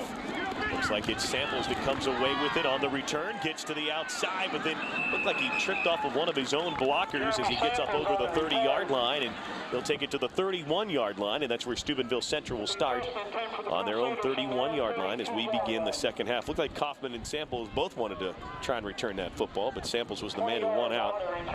You know, like I said, you know, you can always tell aggressive football teams by watching the coverage teams, and Bellaire's kids are very, very active going down there, and they stay their lanes, and you know, they take people on, and Central tried to wedge it up through there. First down for the Crusaders. Motion back to the far side with Gale. High set. Fake the handoff to Samples. Pressure in the backfield, and DeFranco's going to be dropped for a loss. Back at the 26-yard line. Well, that time they brought Ross Johnson off the corner, and he gets a sack. You know, he started the first half with a sack and started the second half doing the same thing. So, you know, they're staying with the same program. Kid that's got a big motor. He just seems to go nonstop all the time defensively. He's a kind of kid you love to have playing on the defensive side of the football because he's so aggressive and finds the ball all the time. Yeah, you know, he's not really a big kid. He's I'm going to look in here. At least he doesn't look big from up here. Second down, and they lost about 4 on first down. So second down and close to 15. DeFranco is just going to try to run it right back up in there, and not much doing. Gets it back to about the 30-yard line. Yeah, about 4. Johnson's a 5'9", 165-pound. And they list him as a linebacker. He's playing linebacker, strong safety type. It looked like that time DeFranco tried to run a quarterback draw, and Bellaire covered it well. So it's 3rd and long now. 3rd and 12 for the Crusaders on their own 30-yard line, trailing 17-3. Just underway here in the 3rd quarter. Central's changed up. They're in split backs. That's the first time they've been out of the eye today, and I don't know if it's for max coverage or what. Here's on the slant. Ball just thrown behind Mike Everling, the receiver. Just a little bit behind. DeFranco put it on the receiver, but just had it behind him a step or two. If that's in front of him, that might be caught for a first down, but it falls incomplete. But it might have been also intercepted because Bellaire had a kid right there. Good coverage by the Big Reds as well, so it's going to be 3 and out for the Crusaders on their opening drive here to start the second half. Umeni is now into punt. And back deep to receive, Hawker and Crow. Here's the snap. Johnson nearly got in there to block the punt. He was knocked head over heels. Ball rolls and takes a nice Steubenville Central bounce over the 40 into about the 39-yard line. So what looked like was going to be a short punt turns into a somewhat decent punt there for the Crusaders. You know, Scott, we had mentioned earlier in the second quarter that Luca Call come off limping. I don't see him in the game, and I was looking for number 17 down on the field. I don't know whether he was. I don't see him along the bench. I don't know what his injury was or something. He made his way off the field under his own power that when he did come off earlier. That's right. Right. Trips to the near side here on first down to Masciarelli. Makes the catch, makes a man miss. He's over the 50 to the 45, over the 40, and finally taken out at about the 34-yard line. Excellent. Just a little hitch pattern, and he, as I said, he makes that quick first step, and you know, he picks up what, 10, 15, about 30 yards. Pretty good play. I'll take that. First down for the Big Reds. Here it is again on the replay. And again, Coach, it makes that man miss. Yeah. Just so many times he makes the first defender miss. Yeah, he just ran a little hitch route, and, you know, Rocchio just up and hit him with it. Now they're in a trips left. Trips to the far side. Now Kaiser is the lone receiver to the near side. Artis Johnson in the backfield. They'll ride it into his belly. But Johnson is going to be taken down for a loss at the 40-yard line. Jayson, the man on the tackle that time for the Crusaders. Jayson makes the tackle. It's a loss of about 5 on first down. It'll bring up 2nd and about 15 now for Bellaire. They're on their opening drive here in the second half, leading 17-3. You know, you got 2 different styles of backs. You know, you got Johnson in there now, but when Crow's in there, Crow's a straight ahead runner. Johnson looks like he might be a kid trying to put some moves on it and make his yardage up that way. Rocchio to the air again to Masciarelli one more time. Samples, I believe, the defender who's able to hold on that time and stop him at the 35-yard line. It'll be a gain of only about 5 yards. So it'll bring up 3rd and long now for the Big Reds. Here it is again on the replay for you. And that time a good job by Samples, 12, who just hung on to that number 7. He got a hold of the jersey. Masciarelli until the rest of the defenders could show up to help out. 3rd and 12. Well, they got Masciarelli in the slot. Look for some type of an out route to him. They got him forced up in single coverage. Rocchio. He run the out and up, and he's open. Going to his man, Masciarelli, who makes a great catch again over top of Samples, gets away and scores. Great touchdown, Bellaire. That's great hands there. He went up and caught that ball with his hands. He run it in there. He's got a little cockiness in him coming down there. But he likes to show that ball as he goes into the end zone. It was a great catch. Watch it here again on the Comcast DVR instant replay. Watch him go up over top of Samples and make this catch. He had to go over top of Samples, then uses his strength to get away from Samples and take it into the end zone for the touchdown. I knew they were going to put him in the slot. They were going to run some kind of an out. So that time they ran an out and up on him. And Perko's kick is no good. Wide left. So the Big Reds strike on their opening drive. Rocchio to Masciarelli for the touchdown.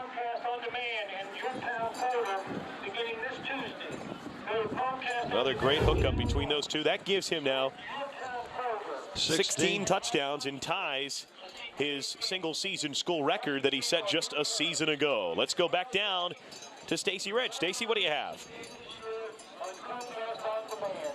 For the fan of the week, fan of the game, but I did find someone. And what is your name? Lisa Vitlip. And Lisa, you're a senior at Steubenville Central? Yes. Tell me a little bit about the beads. Where'd you find those beads? Celebrations in Steubenville. And the headband as well. Target. Target. They sell. I didn't know they sold team stuff. Yeah. Well, you're all decked out, so we're going to give you the Comcast High School football T-shirt for the fan of the game. Thank you very much. Nice meeting you. Back to you guys. Stacy getting some shopping tips as well while she's handing out the Fan of the Game award. Congratulations to that young lady. Her team, though, unfortunately right now trailing on the scoreboard 23-3. You know, this could be a big possession for Steubenville it Central. is a big possession, I think, because Coach. if Bellaire gets another one, it could get very active out here. Yeah, there's no doubt about that. Here's the end-over-end kick by Perko. It's going to go into the end zone, and it'll come back out to the 20-yard line. Yeah, this is a key possession for the Crusaders here. Still early in the third quarter. Still early enough that if they get a touchdown here, yeah, they're right back in this ball game. Yeah, this is a big touchdown, a big possession for them. They want to try and get a touchdown.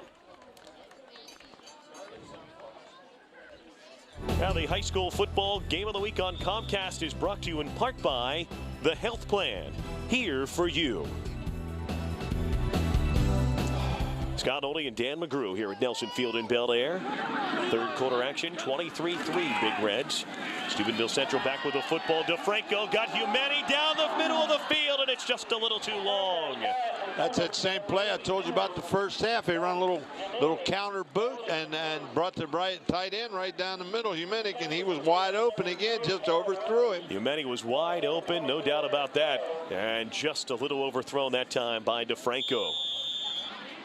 They went back to it and had him, but was just a little too far in front of Humani for him to try to make the catch. He stretched out to try and make a nice diving snag, but falls incomplete. Now brings up second and long. Twin receivers to the near side in the slot. They've got Samples. Here's DeFranco from the gun. Got pressure, got to get the middle screen. Does to Majeko. Majeko up over the 30 to about the 32. It'll be a first down for the Crusaders, so they'll move the sticks with the middle screen there to the fullback, Majeko.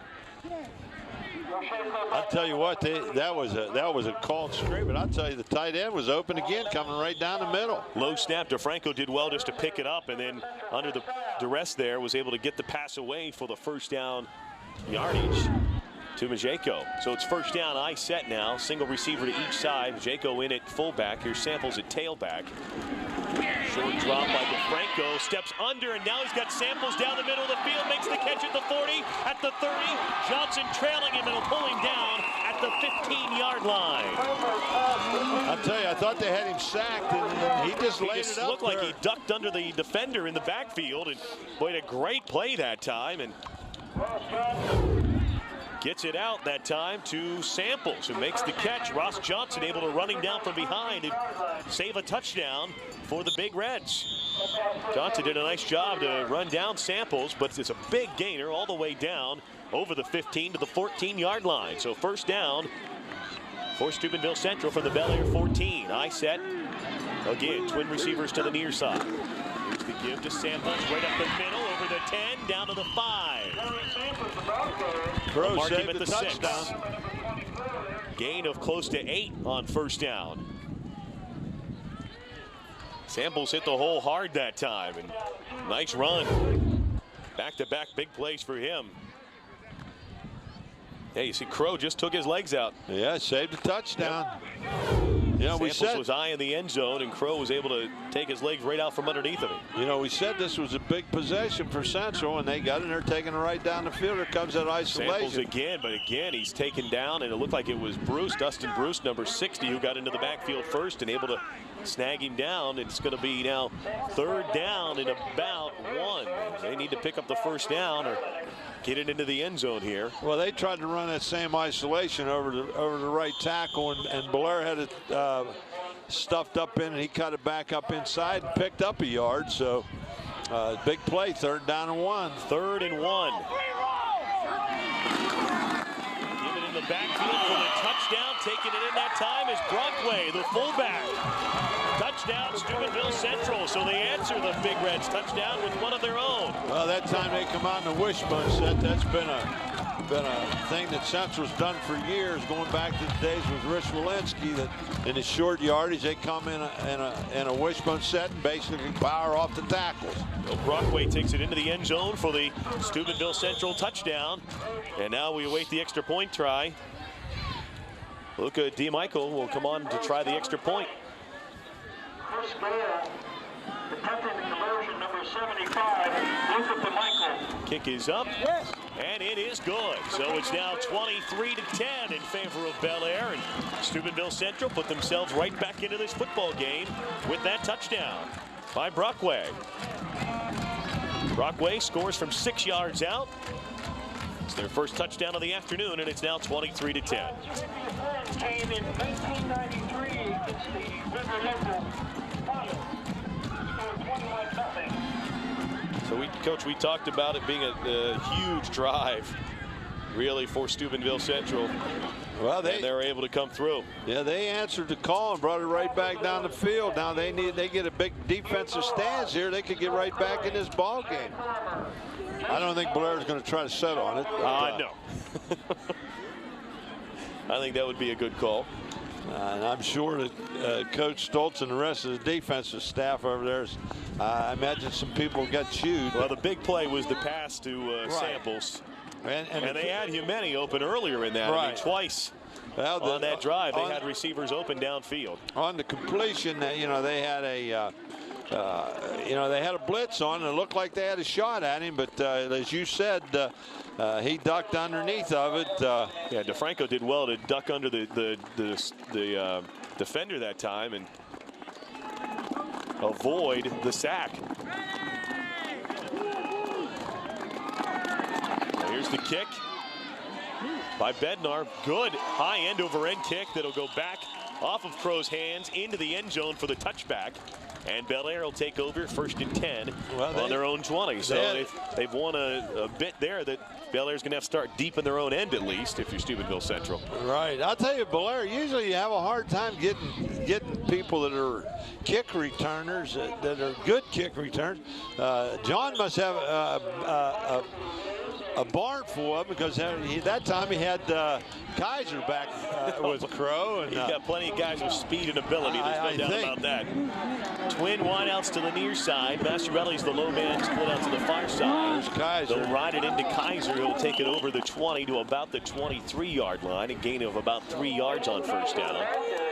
Well, yeah, I think you can look for John now at Bellaire to run the ball a little bit, trying to, get on at least on her to run. I think Central's gotten to the point now where they're not even defending the pass totally, and which I can understand that. But this lets the clock run a little as well, so you're using clock, avoiding any possible incompletions that would stop it. Now we're in a situation now. Masciarelli's out here in single coverage again. Twins both sides. Masciarelli to the near side, and that's where he's going down this sideline and just thrown too far out in front of Masciarelli, who thought he was being held. In fact, he tells the referee here on the near side thought he was being held by Samples, who was on the coverage again. Yeah, I don't know whether Samples can run with him. I don't know. Even when he did on the last touchdown catch, Masciarelli still went up over top of him and then broke out of the tackle for the touchdown. That's 3rd and long. It's a big defensive play here for Steubenville Central. They'd love to stop him and force him to punt from deep in their own end and get the ball right back to their offense if they could, trailing 23-10. Well, I'll tell you what, wherever Masciarelli's going, Samples going with him. And Rocchio over the middle, and it is is incomplete. Intended, I think, for Crow, but it was thrown too high, and the incompletion brings up 4th and 7, and Bellaire will have to punt. I think there was a little miscommunication there. Either Crow missed the route or Rocchio missed the route, because it just looked like Crow slowed it down, and they threw the ball right down that seam. Perko's into punt. Kaufman's going back to receive. He'll stand at about his own 50. DeFranco will join him as well. They'll step back to about their own 45-yard line to await this punt attempt from Perko. High snap. Perko's able to go back and get it. Umeni got pressure but could not come up with the block, and DeFranco makes a diving fair catch in Bellaire territory at the 45. That was dangerous. Well, but I tell you, that's great thinking, and that takes a pretty good thinking football player, because if that ball hits the ground, you always tell kick returners never let it hit the ground. Catch it in the air. Well, Central got good field position on the 45-yard line. This quarter, by the way, is being brought to you by Buckeye Mortgage Company. Real estate is often the single largest investment most of us ever make. At Buckeye Mortgage Company, we tailor a package based on your needs. We don't work for the lender, we work for you. Call 1-866-999-2920. 1st and 10 for the Crusaders. Run on the option to the near side. DeFranco will just keep it as he goes over the 45 and down to about the 43-yard line. Bruce. Justin Bruce in on the tackle that time for the Big Reds. Big Bruce ran it down from the backside, but I'll tell you what, Ross was there again. Ross Johnson. 2nd and 8, gain of 2 on 1st down for the Crusaders, who trailed 23-10 but scored on their last drive. Then just had a 3-and-out that their defense pitched against the Big Reds, and they've got excellent field position to start this drive. Split backs now. Motion with Kaufman going to the far side. Jaco's the lone man in the backfield. DeFranco thrown it to Kaufman out of the backfield. Makes the catch, but he is run down after he makes that catch by Kaiser, who was all over him. Yeah, Kaiser looks like a football player. He doesn't look like a track guy that plays football. No, he's just an excellent athlete. Watch it here. I mean, he come and look like he shot out of a cannon, come up and make a hit on that. Kaufman makes the catch, and then Kaiser is just all over him and did not allow him to get away. That was a good form tackle, too. No gain really on the play at all. Maybe a gain of a yard, we'll say. It's 3rd and 7. They'll call it 3rd and 6 on the board. Twin receivers to the near side. Now Gale goes in motion back to the far side, and I think we've got procedure against the Crusaders. 5-yard penalty. It's going to make it 3rd and 11 now. Dead ball, false start, offense. They're going from 3rd and 6 to 3rd and 11. Not what they wanted here, that's for sure.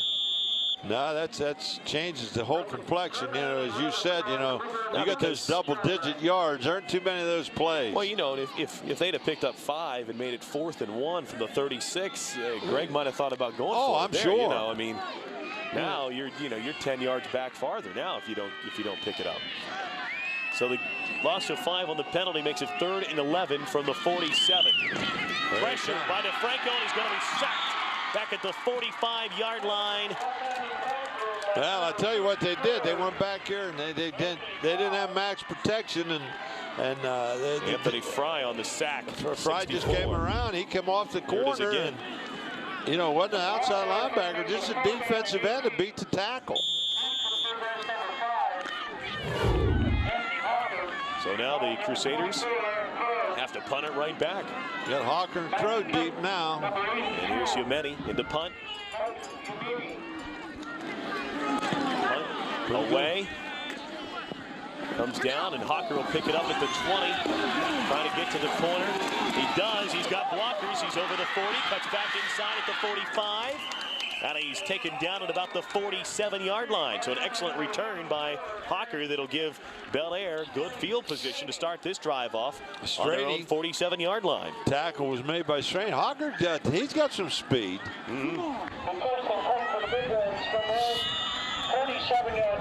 First down for Bellaire on their own 47-yard line, leading this game 23-10. 2:46 remaining in the 3rd quarter. Trips to the right, to the near side, single man to the far side. Masciarelli's the wide man on this near side. Crow now going in motion. Rocchio in the gun with the snap, makes the handoff to Kaiser, keeps it himself. It's about a yard or so up to the 48. I'll tell you what, Central's done an awful good job of their inside people taking. Seems like they're taking the middle away. You know, that's that option read out of that spread formation, and Rocchio's tried it 2 or 3 different times, and they've played it well. Yeah, Steubenville Central has been strong inside today. There's no doubt about that. They've defended the run well inside against the Big Reds. Twins to each side now. Kaiser's in the backfield with Rocchio. Going upfield, and it is going to be nearly intercepted and almost caught. Did he make the catch? No, Crow tried to catch it off of the deflection, but it falls incomplete. Samples nearly had the interception for Steubenville Central. Watch it again here on the replay. It bounced off, and Crow almost caught it. Here's Rocchio again, trying to go outside, and Samples, boy, should have had it. Tried to get it to Masciarelli, and then Crow nearly comes in there and catches it on the rebound. You know, he's throwing against the wind, and yeah, it's a long way to throw. That's an out. On the near hash, throwing it to the far sideline. But that's a ball that probably should have been picked off by Samples. Let it get to his pads. Twin receivers again. Rocchio just going to keep it. He's got room over the 50. Stretches over the 45 to the 44. He'll be about a yard shy of the first down. It'll be 4th and about a yard, I think. Looks like Bellaire might be going for it. 4th and shorts. 4th and about a yard. Here it was again on the replay. Just design, quarterback draw. Well, he got the big back in there again. Bringing Traylinek in off the sideline on 4th and short. It's a goal line package offensively go with. Steubenville Central's up tight as well. Rocchio gives it to Traylinek, and Traylinek. That's going to be awful. Oh boy, I don't think he got it. He might have. It's going to be close. It's going to be extremely close. He may have gotten it at first. Do they mark it? Oh boy. I don't know. That was a right foot or Greg left Bain saying foot. it's first down Steubenville Central. He thinks they stopped him. They'll bring the chains over. They'll have to measure this one.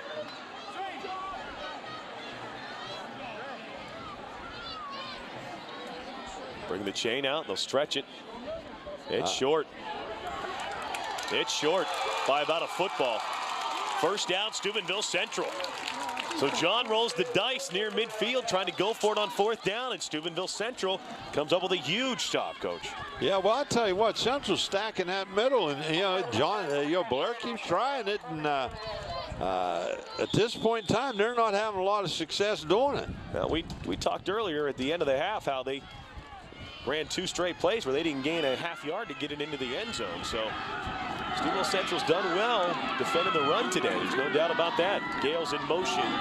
Back to the far side, split backs to Franco. They got protection. Looking down the near side for Kaufman, who makes a great catch over the 35 into the 33. An excellent reception that time by Kaufman, who picks up enough yardage for a Steubenville Central first down. He'll move the chains. Boy, Justin Kaufman made an excellent catch. Went up that time. I think he went up over top of Ross Johnson to make the catch. Caught it with his hands, and you know, that's what you tell kids, and you want kids to do. And I'll tell you what, there's a whole quarter to go in this game, and I'll tell you. Minute as we're running down right to a minute right now here in the 3rd quarter. And I'll tell you what, if Central gets in here, it could get real interesting. I said the draw to Samples. He's got some running room over the 30. And then down to the 25-yard line. I don't know who that was that came in there. They nearly the leapfrog move. Samples that time almost jumped over top of him. That was Ross Johnson again. Jumped up onto his shoulders like he was going to get a piggyback ride there. I'll tell you what, they just ran the hole opened up. They ran a simple little draw and picked up 8 yards. It was Dustin Bruce, I think, as well, that jumped on his back. 64. Now they got 8 on first down. And we'll call it 2nd and 3. Twin receivers come to the near side. I said again. Jacob and Samples in the backfield behind DeFranco. The stretch play with Samples. Gets a block on the corner. He's got the first down over the 20-yard line and down to the 19-yard line. I'll tell you what, now they've found a home.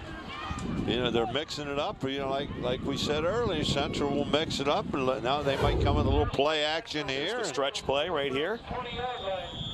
Jaco out blocking for him, and Samples doing a nice job to get what he could. Got the first down at the 20, over the 20 to about the 19. Should be the final play of the third quarter. I set. Gale in motion back to the far side. We'll take the handoff to Franco rolling. He's got running room of his own. He'll try to run it, but then he's pulled down from behind that time. Dustin Bruce that time on the tackle. I'm going to tell you something. Dustin Bruce can run. Excellent job that time to run DeFranco down. It looked like he had a lot of open space in front of him. And doesn't pick up much yardage on the first down play. But that's the end of the third quarter here from Nelson Field. We've got an interesting one. It's 23-10 Bellaire, but Steubenville Central's driving. We're back with the fourth quarter in just a few moments. You're watching the OVAC Game of the Week on Comcast. We're back at Nelson Field in Bellaire. Just ready for the start of the fourth quarter. Scott Nolly, Dan McGrew, along with Stacy Rich. Wind continuing to blow. It's been strong all afternoon long, and Steubenville Central trying to pull themselves even closer. Trailing 23-10 right now, but driving 2nd and 10 from the Bellaire 20-yard line. Twin receivers will go to the far side, and I set behind DeFranco on 2nd and 10. That's Majeko and Samples. Give it to the fullback, and he stood right up at the line of scrimmage. They tried to run a little veer trap in there, and Bellaire was waiting on it. Bruce and Traylinek meet him right at the line of scrimmage. No gain. In fact, a half-yard loss, I think, back over the 20. Bruce has gone down. He's favoring his right hamstring. Got a cramp. Yeah. Training staff will come back onto the field here. So Bruce is down right now. You know, this is a big play, you know, coming up because it's a big series. Yeah. You know, if they can get in right now, it'd make it very interesting. Yeah. But touchdown and extra point would make it a 6-point ball game. Let's go back down to Stacy Rich. Stacy, what do you have? Well, Scott, there are a lot of students here today, of course, in support of the Bellaire Big Reds and the Steubenville Central Crusaders. But there's one student who could not be here today. Her name is Elizabeth Warren. She's a senior at Bellaire High School, and she's a band member as well. And she just found out before the school year started that she has cancer. And she's been going through treatment in Pittsburgh. We're hearing she's also being homeschooled. And they're having a blood drive in her honor to help her because she needs a couple of blood transfusions on Monday at the high school. And I'm sure that if you need more information on that blood drive, you can contact Bellaire High School and talk to anyone in their office. Of course, the entire student body is behind Elizabeth and her family, and we all hope that she gets well. Back to you guys. Thank you, Stacy, and we would echo those comments made by you as well. Central's in an I-right formation. Huge play here, 3rd and 10, Coach. Here's DeFranco under center, going to fake the handoff. They're rolling DeFranco out. Tight ends drag there. Play picked off. Picked off by Kaiser. Look out, Jayson Keyser with blockers. He has excellent speed. Kaiser is gone. Jayson Keyser will take it back for the touchdown. I know that's the 3rd or 4th time this year he's done that. I mean, he's taken, those are, like I said, you know, he might not make a whole lot of plays, but he sure makes a big one. Jayson Keyser takes it 89 yards on the interception return for the Bellaire touchdown. Well, see, they run that same route 3 or 4 different times, and all it is off of a counter boot, and Kaiser was sitting there waiting, looking for that tight end, and he just picked it off and went, what'd he go, about 89 yards. Kaiser with the touchdown on the interception return, and he has, as we know, sprinter speed because he is an excellent sprinter on this Bellaire track team. Extra point is good. Yeah. And it's now 30-10 in favor of Bellaire. I'll tell you, you know, Kaiser's a pretty good sized kid. He's 6'2", 180 pounds with that great speed. And we saw a couple plays earlier. He's a good hitter, and he obviously plays the great pass defense. He might make somebody a great college defensive back. Yeah, he has excellent speed. And as you said, he's not afraid to hit. Good closing speed. We saw that earlier on that tackle as well. And you know, what was it? It's either the 3rd or 4th time this year that he's taken one back over 75. Well, we've seen, you know, he had the interception in the St. Clairsville game that he took back for a touchdown. That was about 90 yards, I think, in that game. And he had the fumble recovery in the Wheeling Park that was a 65-yard fumble recovery for a touchdown. And it's not just that he gets the turnover, but he turns the turnover directly into points. You know, that's what I said. You know, he might not, he makes big plays. And what a killer play that is. Oh, I mean, yeah. Steubenville Central's driving for what they hope is a touchdown that's going to make it a 6-point ball game, and now he makes it a 20-point contest just like that. Steubenville Central will get the ball back, but now they trail by 3 scores. Kaiser's back out there along with the rest of the Bellaire kickoff team. Perko ready to put his foot to it.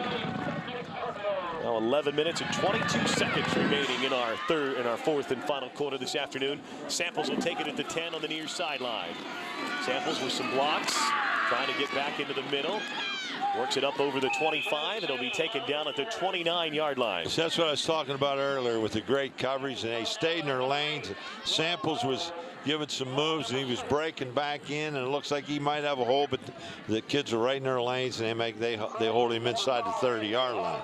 Hey, Steelers fans, now you can follow your team even when it's not game day with the new Steelers 24/7 exclusively with Comcast On Demand. Steelers 24/7 is free exclusive coverage created only for Comcast. You can't see it anywhere else. Call 1-800-COMCAST today for details. First down play for Steubenville Central, and Samples is going to lose a yard or 2 on the carry. Looks like it's going to bring up 2nd down and 12. And now Bellaire, it seems like they're just flying around on defense. Well, that time they come out and they tried to run that same isolation play, and Nick Perko came in and made a big hit. You know, Bellaire, they can turn their ears back and go after them now because, you know, they're up 3. 3-touchdown lead, yep. And they're forcing Central to do things that maybe they don't want to do. Movement. Looked like maybe the center snapped it early that time. I'm not sure. Procedure penalty, though, against Steubenville Central. The 5-yard penalty. Dustin Bruce went out earlier, and dead ball, snap infraction. Tyler Robinson, a big 220-pound defensive tackle, is in for him right now for Bellaire. I thought Bruce had some cramps. I don't see him over on the sideline. He was grabbing in his hamstring area too, so you always worry about that. Here's DeFranco, sacked in the backfield, taken down at about the 15-yard line. Taken down that time by number 29, Mike Reed. Mike Reed's a pretty active linebacker, defensive end. He hasn't got his call made a lot of times, but I'll tell you what, he's in it.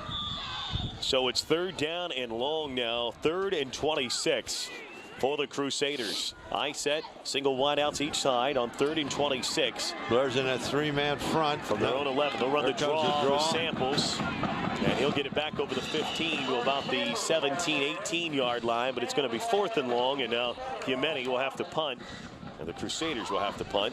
Yemeni will be doing the punting for Steubenville Central. What do we got? 4th down and 21. That's it. The only good thing about this, Central's kicking with the wind. Yeah. Just shows you, though, Coach, how just one play can completely change a football game. That Kaiser interception now has completely turned this ball game around. Well, that was a 2-touchdown play. Exactly. Benny with the punt. Gets it off the side of his foot, takes a bounce. It'll go out at about the Bellaire 48-yard line. Let's go back down to our Stacy Rich. Stacy, what do you have? Well, of course, we've been talking all game about this being Coach John Magistro's last game, regular home game of the season. And so I'm joining his wife right now, and I know this has to be a bittersweet day for his entire family, and they had to take the grandkids down. They were getting a little restless. But first of all, it's Lil Magistro. Right. Tell me, first of all, what was the atmosphere like at home this morning? Well, the grandbabies were there, so it was kind of fun, but we don't really talk about it because, you know, we don't want to make it more than it is. But it was like any other game. And as a true coach, you said he was really focused on the game. He didn't want this to interfere. He does. He doesn't like the attention on him. He said it's the kids and the seniors, and, you know, so. Now, I know you've probably sat in these bleachers a million times. What's it going to be like next year when you're not here every game? We'll probably be back for the games. I'll probably still be sitting here. Now, the plan is what next? Columbus for the grandkids? Right. We're gonna we're looking not even until after the first of the year. We haven't even thought about it, but they're all up there, and we just want to be. We're very family oriented, and so we want to be where the kids are, and if they need us, we're right there. But I'm sure his heart will always be in the stadium. Always, yeah, because he played football here in high school at St. John's. We played here our home games, and he's been coaching here, and this is where he lives. Now, is he done with coaching, or will he toy with doubt that? it. He'll have to do something, or he'll drive us all nuts. I'm sure he'll do something. Well, thank you so much. We wish you and your family the best of luck. Thanks. Back to you guys. All right. Look out for Trey Masciarelli. Another great run by him. And Lil Magistro, great woman, great coach's wife. Yeah, I thought. You know, she's a wonderful lady, and you know, they're a great pair, that's for sure. Well, I taught Lil in school too. She's okay. Her and John were high school sweethearts, right? and like you say, they've been here their whole life, and it's going to be different for them being in Columbus. She's helped. She was a nurse for Dr. Chandra Swami for a while, and that's the OB that took care of my wife and helped deliver our children, and so I've grown to know Lil well over the years as well. So great lady, and that's for sure. Great play there by Masciarelli. Here they are on first down now. Artis Johnson with it. Johnson weaving in and out of tacklers and takes it down over the 5. It'll be first and goal now for the Big Reds at about the 4-yard line. Yeah, well, I'll tell you what, that's what I said a little while ago. You know, when Crow looks like a slasher, and Johnson looks like, you know, he's a darter. Oh, yeah, in and out.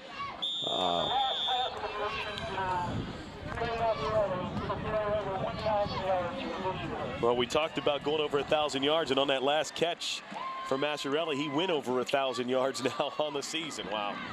What a great season he's having. In 8 games already be over 1,000. The fake to Kaiser, the roll, the pass to the end zone, caught for the Bellaire touchdown. Ty Tomasic, I believe, on the catch there for the touchdown, and Bellaire strikes again just like that. And this game was a lot closer than what the scoreboard's going to look like here at the end. It was close there for a while, and now Bellaire's just starting to extend it out.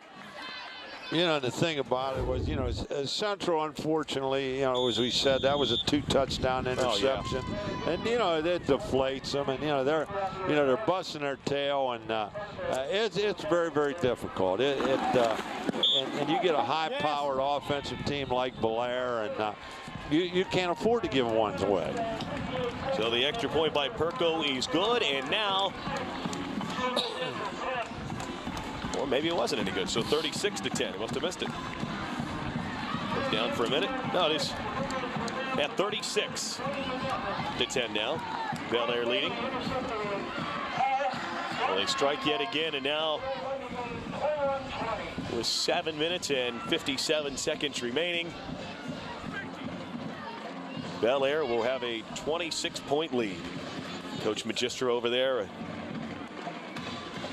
Maybe, maybe can start to breathe a little bit easier now, because, you know, and knowing John the way I know him, and what Lil just said there, it's a situation where he really truly believes that all the plaudits should go to the players. Yeah. But let me tell you something. I coached long enough, and you know, you're just not always blessed with great talent. And, you know, I think that nobody ever does a better job than they do is getting their people ready. And I've said this many, many times, that I think John Magistro is the best football coach in the Valley, bar none. Yeah. Well, this will be his 176th career win here this afternoon. If it stays the way it's going right now. Kaufman back to return it. And he's wrapped up and taken down by Hawker. Hawker makes a tackle on the play right there. You know, by the way, Coach, we've also been informed that Rocchio on that last drive went over 2,000 yards passing for the season as well. So that combination just continues to light up the numbers. And what do we have? To have 2 regular season games left, still left, not counting the playoffs. And I would venture to say that this Bellaire team has a chance to go a good long ways in the playoffs. They're extremely talented. There's no doubt about that. You know, defensively, they just quietly play. Yeah. Got a lot of reserves in there now defensively. I'll tell you what, it doesn't seem like there's much difference. Nope. A lot of new numbers now in there for the Big Reds. Justin Kaufman on the carry that time for Steubenville Central. You know, if you sit down and look about it, you're talking about in 23 years, and you say John's got 178 wins. This will be 176. 176. Well, I just like to take a look and see what his record is the last 10 years. Yeah, well, you know, you go from that 94 or 96 team that they honored here today, go from there. You know, I don't imagine there's too many people that have a better record than that. Well, only 4 losing seasons in those now 23 campaigns. Carry that time by DePalma. So only 4 losing seasons over that entire stretch. That's pretty impressive as well. When you talk about you're not always going to have the most talented players. You don't really. You know, it's one thing about high school football as opposed to anything else. You can't go out and recruit them. You know, you got to coach the ones that walk through the door. You got what you got, and that's all that's happening. So you go from there. And you know, the amazing thing about the success of Bellaire, you know, they keep losing. Their population keeps getting smaller and smaller. Yep. And I always did say this to the teams around here, Bellaire and Martins Ferry, they maintain their numbers. You know, the enrollments go down and the city population goes down, but you know, they still have their 40, 50, 60 football players. Yeah, they still have a great number of kids that come out and want to play football every year, and they still put the wins on the board every year as well. Losing seasons are not a thing that happen often here or at Martins Ferry either. Here's the pass, and it's going to be caught by Gale on the near side. Nice pass that time from DeFranco to Gale. It'll be a gain of about 11, 12 yards up near the 40, and it'll be another Steubenville Central first down as they'll move the chains. Well, Belaire's got a hold substitute defensive backfield in there right now. There's a couple of regulars in there. I see Fry still in there, and well, they're up in the line, but all the defensive backs are all. Yep. The outside linebackers and the defensive backs are all down the line kids. Yep. Give is to Kaufman again. Breaks one tackle, but then he's taken down just over the 40 at the 42. Tackled that time by Tyler Robinson. That's the big number 50. Yeah, he came in for Bruce there earlier in the game, and he's a stout kid. He's made a couple plays. Second at about 7. Clock winding down to 5:45 remaining. We'll hope to be talking to John Magistro afterwards and get some words after him. Out of him after the game. There's going to be a lot of people I think that want to talk to John. I would imagine. He's going to be a pretty popular guy. Here's DeFranco under pressure, steps out. Now DeFranco keeping it up near midfield, and he'll be close to the first down yardage. Looks like they're going to mark him just shy of the 50. It'll be 3rd and inches. Artis Johnson in on the tackle that time. 3rd and short now for the Crusaders. You know, there's been a lot of great players that have come out of Bellaire. And in fact, a very good friend of mine that I played with, one of the all-time greats at Bellaire, just passed away this week, Clyde Thomas. There's the carry over the 45 and down to the 44. That'll be a first down. Yeah, Clyde, a guy who had an excellent professional football playing career as well with the Wheeling Iron and the Philadelphia Eagles as well, right, Coach? Right, he was very active in the city of Wheeling. Was vice mayor for a while. Years, but very active. Our condolences go out to his family, no doubt about that. Great athlete. High set for the Crusaders on first down. DeFranco's rolling. The same thing. There goes the tight end. Thrown to the underneath man. That's DePalma, I believe, who makes the tackle over the 35 and down to the 34-yard line. Be a gain of about 8. You know, as we look in there, Belaire's bringing more substitute kids in, and now they got another bunch of, and as a defensive back. So, you know, getting the kids the opportunity to play. Oh, yeah. You know, as we stated many, many times before, you know, they practice hard every day also. High set behind DeFranco on first down from the 34-yard line. 3:50 remaining in the game. Here's DeFranco. Pressured and taken down and sacked. Brian Bumgardner with the sack back all the way at the 44-yard line. Loss of nearly 10. Watch it here. Bumgardner just working off of his blocker and just powers his way into the backfield and takes DeFranco down. You know, John's running them in and out of there. Looks like a relay team. Yeah. But, you know, like we said, it's great. You know, they want to play, and their folks want to see them play. Sure. Bumgarner's a down-the-line kid. He come in there and made a big play. Boy, that gives him something to brag about this week. Pressure again on DeFranco. Rolls out, now throwing on the run. It's tipped and intercepted. Picked off that time by Corey Sievers. Number 35 with the interception. Sievers takes it out at the 30-yard line. Ball was tipped. Pass was intended that time for Luke Nicholson, who had to go off of his hand, and Sievers just there for the tip drill and comes away with the INT. Let's go back down to Stacy Rich. Stacy? I'm joined by Dick Thomas, who's the vice president of the Touchdown Club. And if you remember, at the beginning of the game, they made a presentation to Coach Magistro. First of all, tell me, this award is gorgeous. Where did you guys get this? We got it from a company down in Moundsville that they carved it out for us and everything. And we thought it was appropriate because we've seen them do a couple awards in glass, so we did this in glass. Now, what's it like having to say goodbye to Coach Magistro? Well, it's hard. It's hard. But, you know, our coach is coming for next year. He's a super nice guy, too. So we're looking forward to having him with us, too. So we're going to miss him. Because if you notice that John, at the end of the game, he'll go in the locker room, he'll come out, and he'll talk to all the fans. He's a super guy, super nice guy. And we appreciate you guys for doing this. And that's all I got to say. What do you want to say to Coach Magistro? Good luck, and I hope you come back and visit us once in a while because he's moving to Columbus. Yes. All right. Well, thank you very much for joining us. Back to you guys up in the booth. All right, Stacy, thanks very much. Eric Cantor was on the last carry.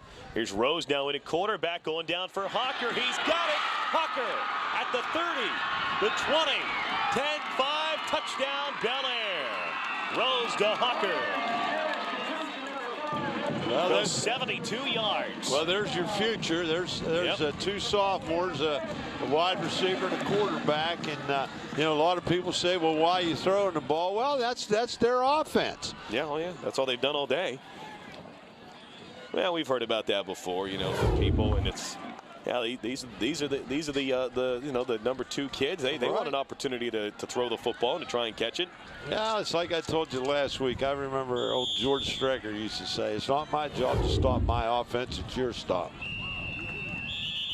Extra point try, flag flies, whistles blow, and looks like we're going to have probably a procedure penalty. You know, offsides. Somebody lined up offsides for Bellaire, so they'll lose 5 yards. Dead ball, encroachment on the kicking team. Blake Roseberry will be the young man attempting the extra point now, number 11. Roseberry's kick is up and it makes it through. He got it over. It didn't clear it by much, but he got it in there. So it's now 44-10.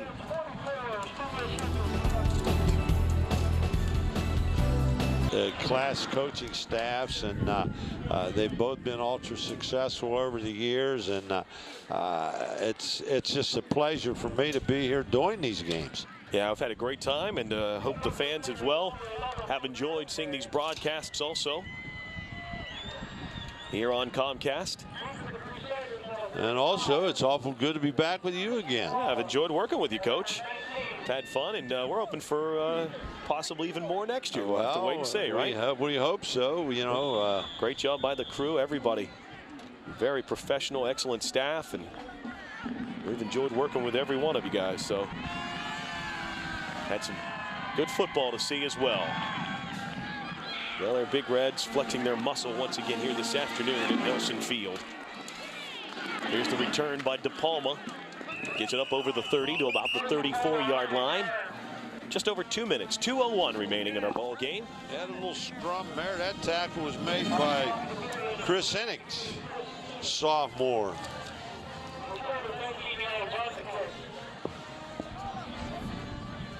So it's 1st and 10 from the 34-yard line for the Crusaders. Central's got their down the line kids in now. You know, they want to get in there and get their shirt dirty. And Gale will move to quarterback now. Played wide receiver most of the afternoon. Gives the handoff to Bednar. Mickey Bednar, who's been doing the kicking this afternoon for Steubenville Central, the kickoffs at least. Takes the carry up to the 40-yard line. It was a gain of about 6. 2nd down and 4. So more of the crew working here this afternoon at Nelson Field. 2nd and 4 after a gain of 6 on first down. I set. Single receiver to each side.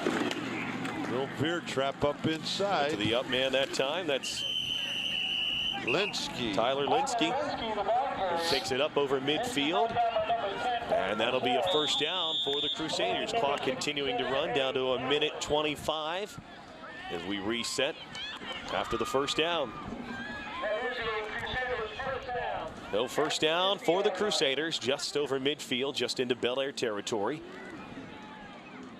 Bellaire getting ready to improve to 8-0. Steubenville Central will fall to 4-4. Here's Bednar again on the carry. Bednar takes it over the 45 and down to about the 44-yard line. Gain of about 5 yards on first down. Well, we got 55 seconds, running clock. Steubenville Central with the football. Now for Bellaire, they'll have a trip to Indian Creek next Friday night. And then of course, the big one coming up in 2 weeks. And Martins Ferry, Bellaire. It could be a classic. Purple Rider Stadium this year. It could be up there. Potentially both teams undefeated. This year it won't have, I don't think, any implications about playoffs, but it would be a big thing, you know, as being a part of those games as a kid. Right. It's an awful big thing, and you know, you come in there undefeated. If they both come in there undefeated, they might have to put more bleachers up Martins Ferry, hang them in the sky. Now Martins Ferry has a trip next Saturday to John Glenn out of Muskingum College. Well, John Glenn was, I think they were 6-1. I think they got hammered pretty good last night by New Lexington. Loose ball. Bednar's able to get on top of it. Well, that's it, sports fans. Yeah, that's going to be the end of it here on that play. That's the end of the ball game here this afternoon from Nelson Field in Bellaire, where John Magistro coaches for the final time during the regular season, hoping to have one playoff game here as well. Of course, the reason we say final regular season game, the Division 4 will actually play on Friday nights, and so Bellaire will have to petition, as they already have, the OHSAA to allow them to play that first round game here on Saturdays. It's happened before, so it would be my guess that would happen here again. And we'll have to wait and just see what happens there. Coach, we're going to take a break. We'll be back with more in just a moment. The final score again, 44-10 in favor of Bellaire. You're watching OVAC High School Football on Comcast.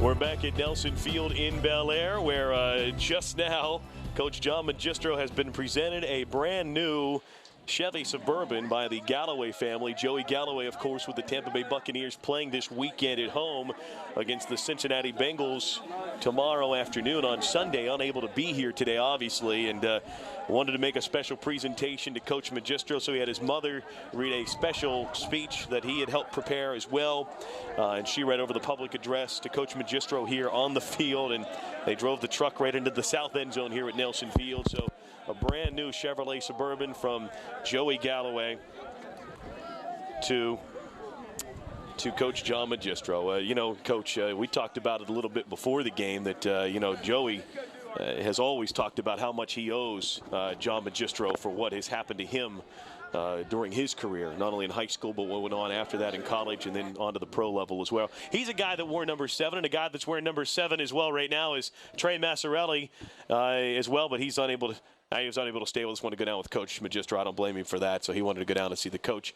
He's a guy that wears number 7 as well, and Joey wore number 7 when he played here at Bellaire High School. That's been a pretty successful number for the Big Reds. Another huge game today for Trey Masciarelli, now tying the single-season mark for receptions that he set just a year ago. So now he has 16 touchdown receptions once again this season, equaling the number that he had last year, and he just continues to build on what is his all-time career mark. He now has 32 all-time career touchdowns, which broke the record by of some guy named Joey Galloway, who had set that back during his playing days here at Bellaire High School. But a lot of emotions, and you know, talking again about that, just a nice showing, I think, by a guy of Joey Galloway's stature, I think. Yeah, I think that's a great mutual admiration society. Joey Galloway is not only a great player, he's been a a great credit to his community and to his school, and I know he's financially done an awful lot for the Bellaire athletic programs, and I think he does have great relationships with John, and believe me, I'm sure John appreciates it, and it couldn't have been done for a better guy. That's right. We're going to take another break. Stay with us, though. The final score again from Bellaire, 44-10 in favor of the Big Reds. You're watching OVAC High School Football on Comcast.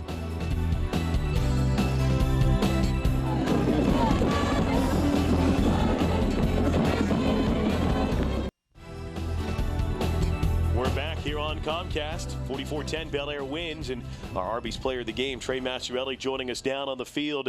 Trey, another excellent performance out of your ball club today. A fantastic game from you, and we look here at some of the highlights today as we're looking at them here of Trey Masciarelli hooking up with Nick Rocchio once again today. Trey, what's been the secret this season between you two guys? It just seems like you have such a great connection, you and Nick. Yeah, we have good chemistry. We work real hard in practice, and it's just real good chemistry. We couldn't do without the line blocking and the other receivers running great routes too. You wear that number 7. Another guy who wore number 7 here at Bellaire, Joey Galloway, used to hold the touchdown mark for most in a career. You broke that a couple of weeks ago. You've now tied your single season mark with 16 again today. You've got 32. You recognize some of the history that you're setting here right now at Bellaire? Yeah, it's kind of hard not to get caught up in it, but Joey was like my idol when I was growing up. But I mean, it feels good. It's like an honor. It's an honor for me. I'm just so happy for the team and everything. Team first, always. Now, wearing that jersey, you don't have to go buy Coach Magistro Suburban yourself, do you now? No, I heard there's a party in that after the game, though. That's a pretty nice truck, isn't it? Yeah, I'll have to ask my dad for that one later on. You also went over 1,000 yards receiving today in just your 8th game of the season. I mean, that's unbelievable.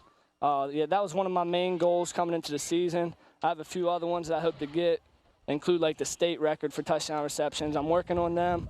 Just got to keep on working hard and hope the team wins. Team first, and then we'll go from there and hope to accomplish the goals. Trey, this is Dan McGrew. I'll tell you what, that one catch you made with your hands, that's a tremendous, as a coach, you try to get kids to do that. But, the thing that impresses me more than anything about you, of course, you run great routes and you have outstanding hands. But your first step after you catch a ball, you get away from people as well as I've ever seen a high school kid do it. Yeah, that's one of the things. I watched a lot of film. I try to be like Reggie Bush. That's one of my favorite players. I watch a lot of film to Joey when he was in high school, and that's one of the things he did well. He had all those touchdowns, so I figure that's what I'll try to model myself like. Well, those are two pretty good guys to model your game after. I'd say if you could reach any level that Reggie Bush or Joey Galloway are at, you're going to have a hugely successful career at the next level. You're having a great career here at Bellaire and a great season as well. And not to look ahead, but now you guys are 8-0, and next up Indian Creek, and then the big one coming up in 2 weeks against Martins Ferry. Oh, yeah. We don't want to look forward. Creek's a real good team. Hopefully we can take care of business there, and then it'll be a great rivalry game. Should be a packed house. Can't wait to play in that game. It'll be more than a packed house. I think we can say that for sure, Trey. No doubt about that. Trey, congratulations. Great effort out of you today, and best of luck the rest of the way, buddy. Thank you. I appreciate it. All right, there's Trey Masciarelli, our Arby's player of the game. 145 yards receiving today, a touchdown. As you said, that touchdown catch was about as good as any catch as you're going to see. I mean, he had to go over top of Samples to make the catch, and then he had to break a tackle after he made the reception. Well, the thing about it, the kid catches with his hands, and that's very, very difficult. You tell kids that every day and every day. You see that at the NFL level where guys let the ball get to their chest. Absolutely, but as I said, with all the things he does well, I mean, that first step he makes after he catches the ball, it's amazing. Yeah, great effort by him once again here today. Goes over 1,000 yards receiving as Nick Rocchio goes over 2,000 yards passing. And for John Magistro, it's a successful final attempt here at Nelson Field in Bellaire as his team wins 44-10, and they improve to 8-0 on the season. So for Stacy Rich and Dan McGrew and the entire Comcast crew, this is Scott Nolte saying so long from Nelson Field in Bellaire. You've been watching high school football on Comcast.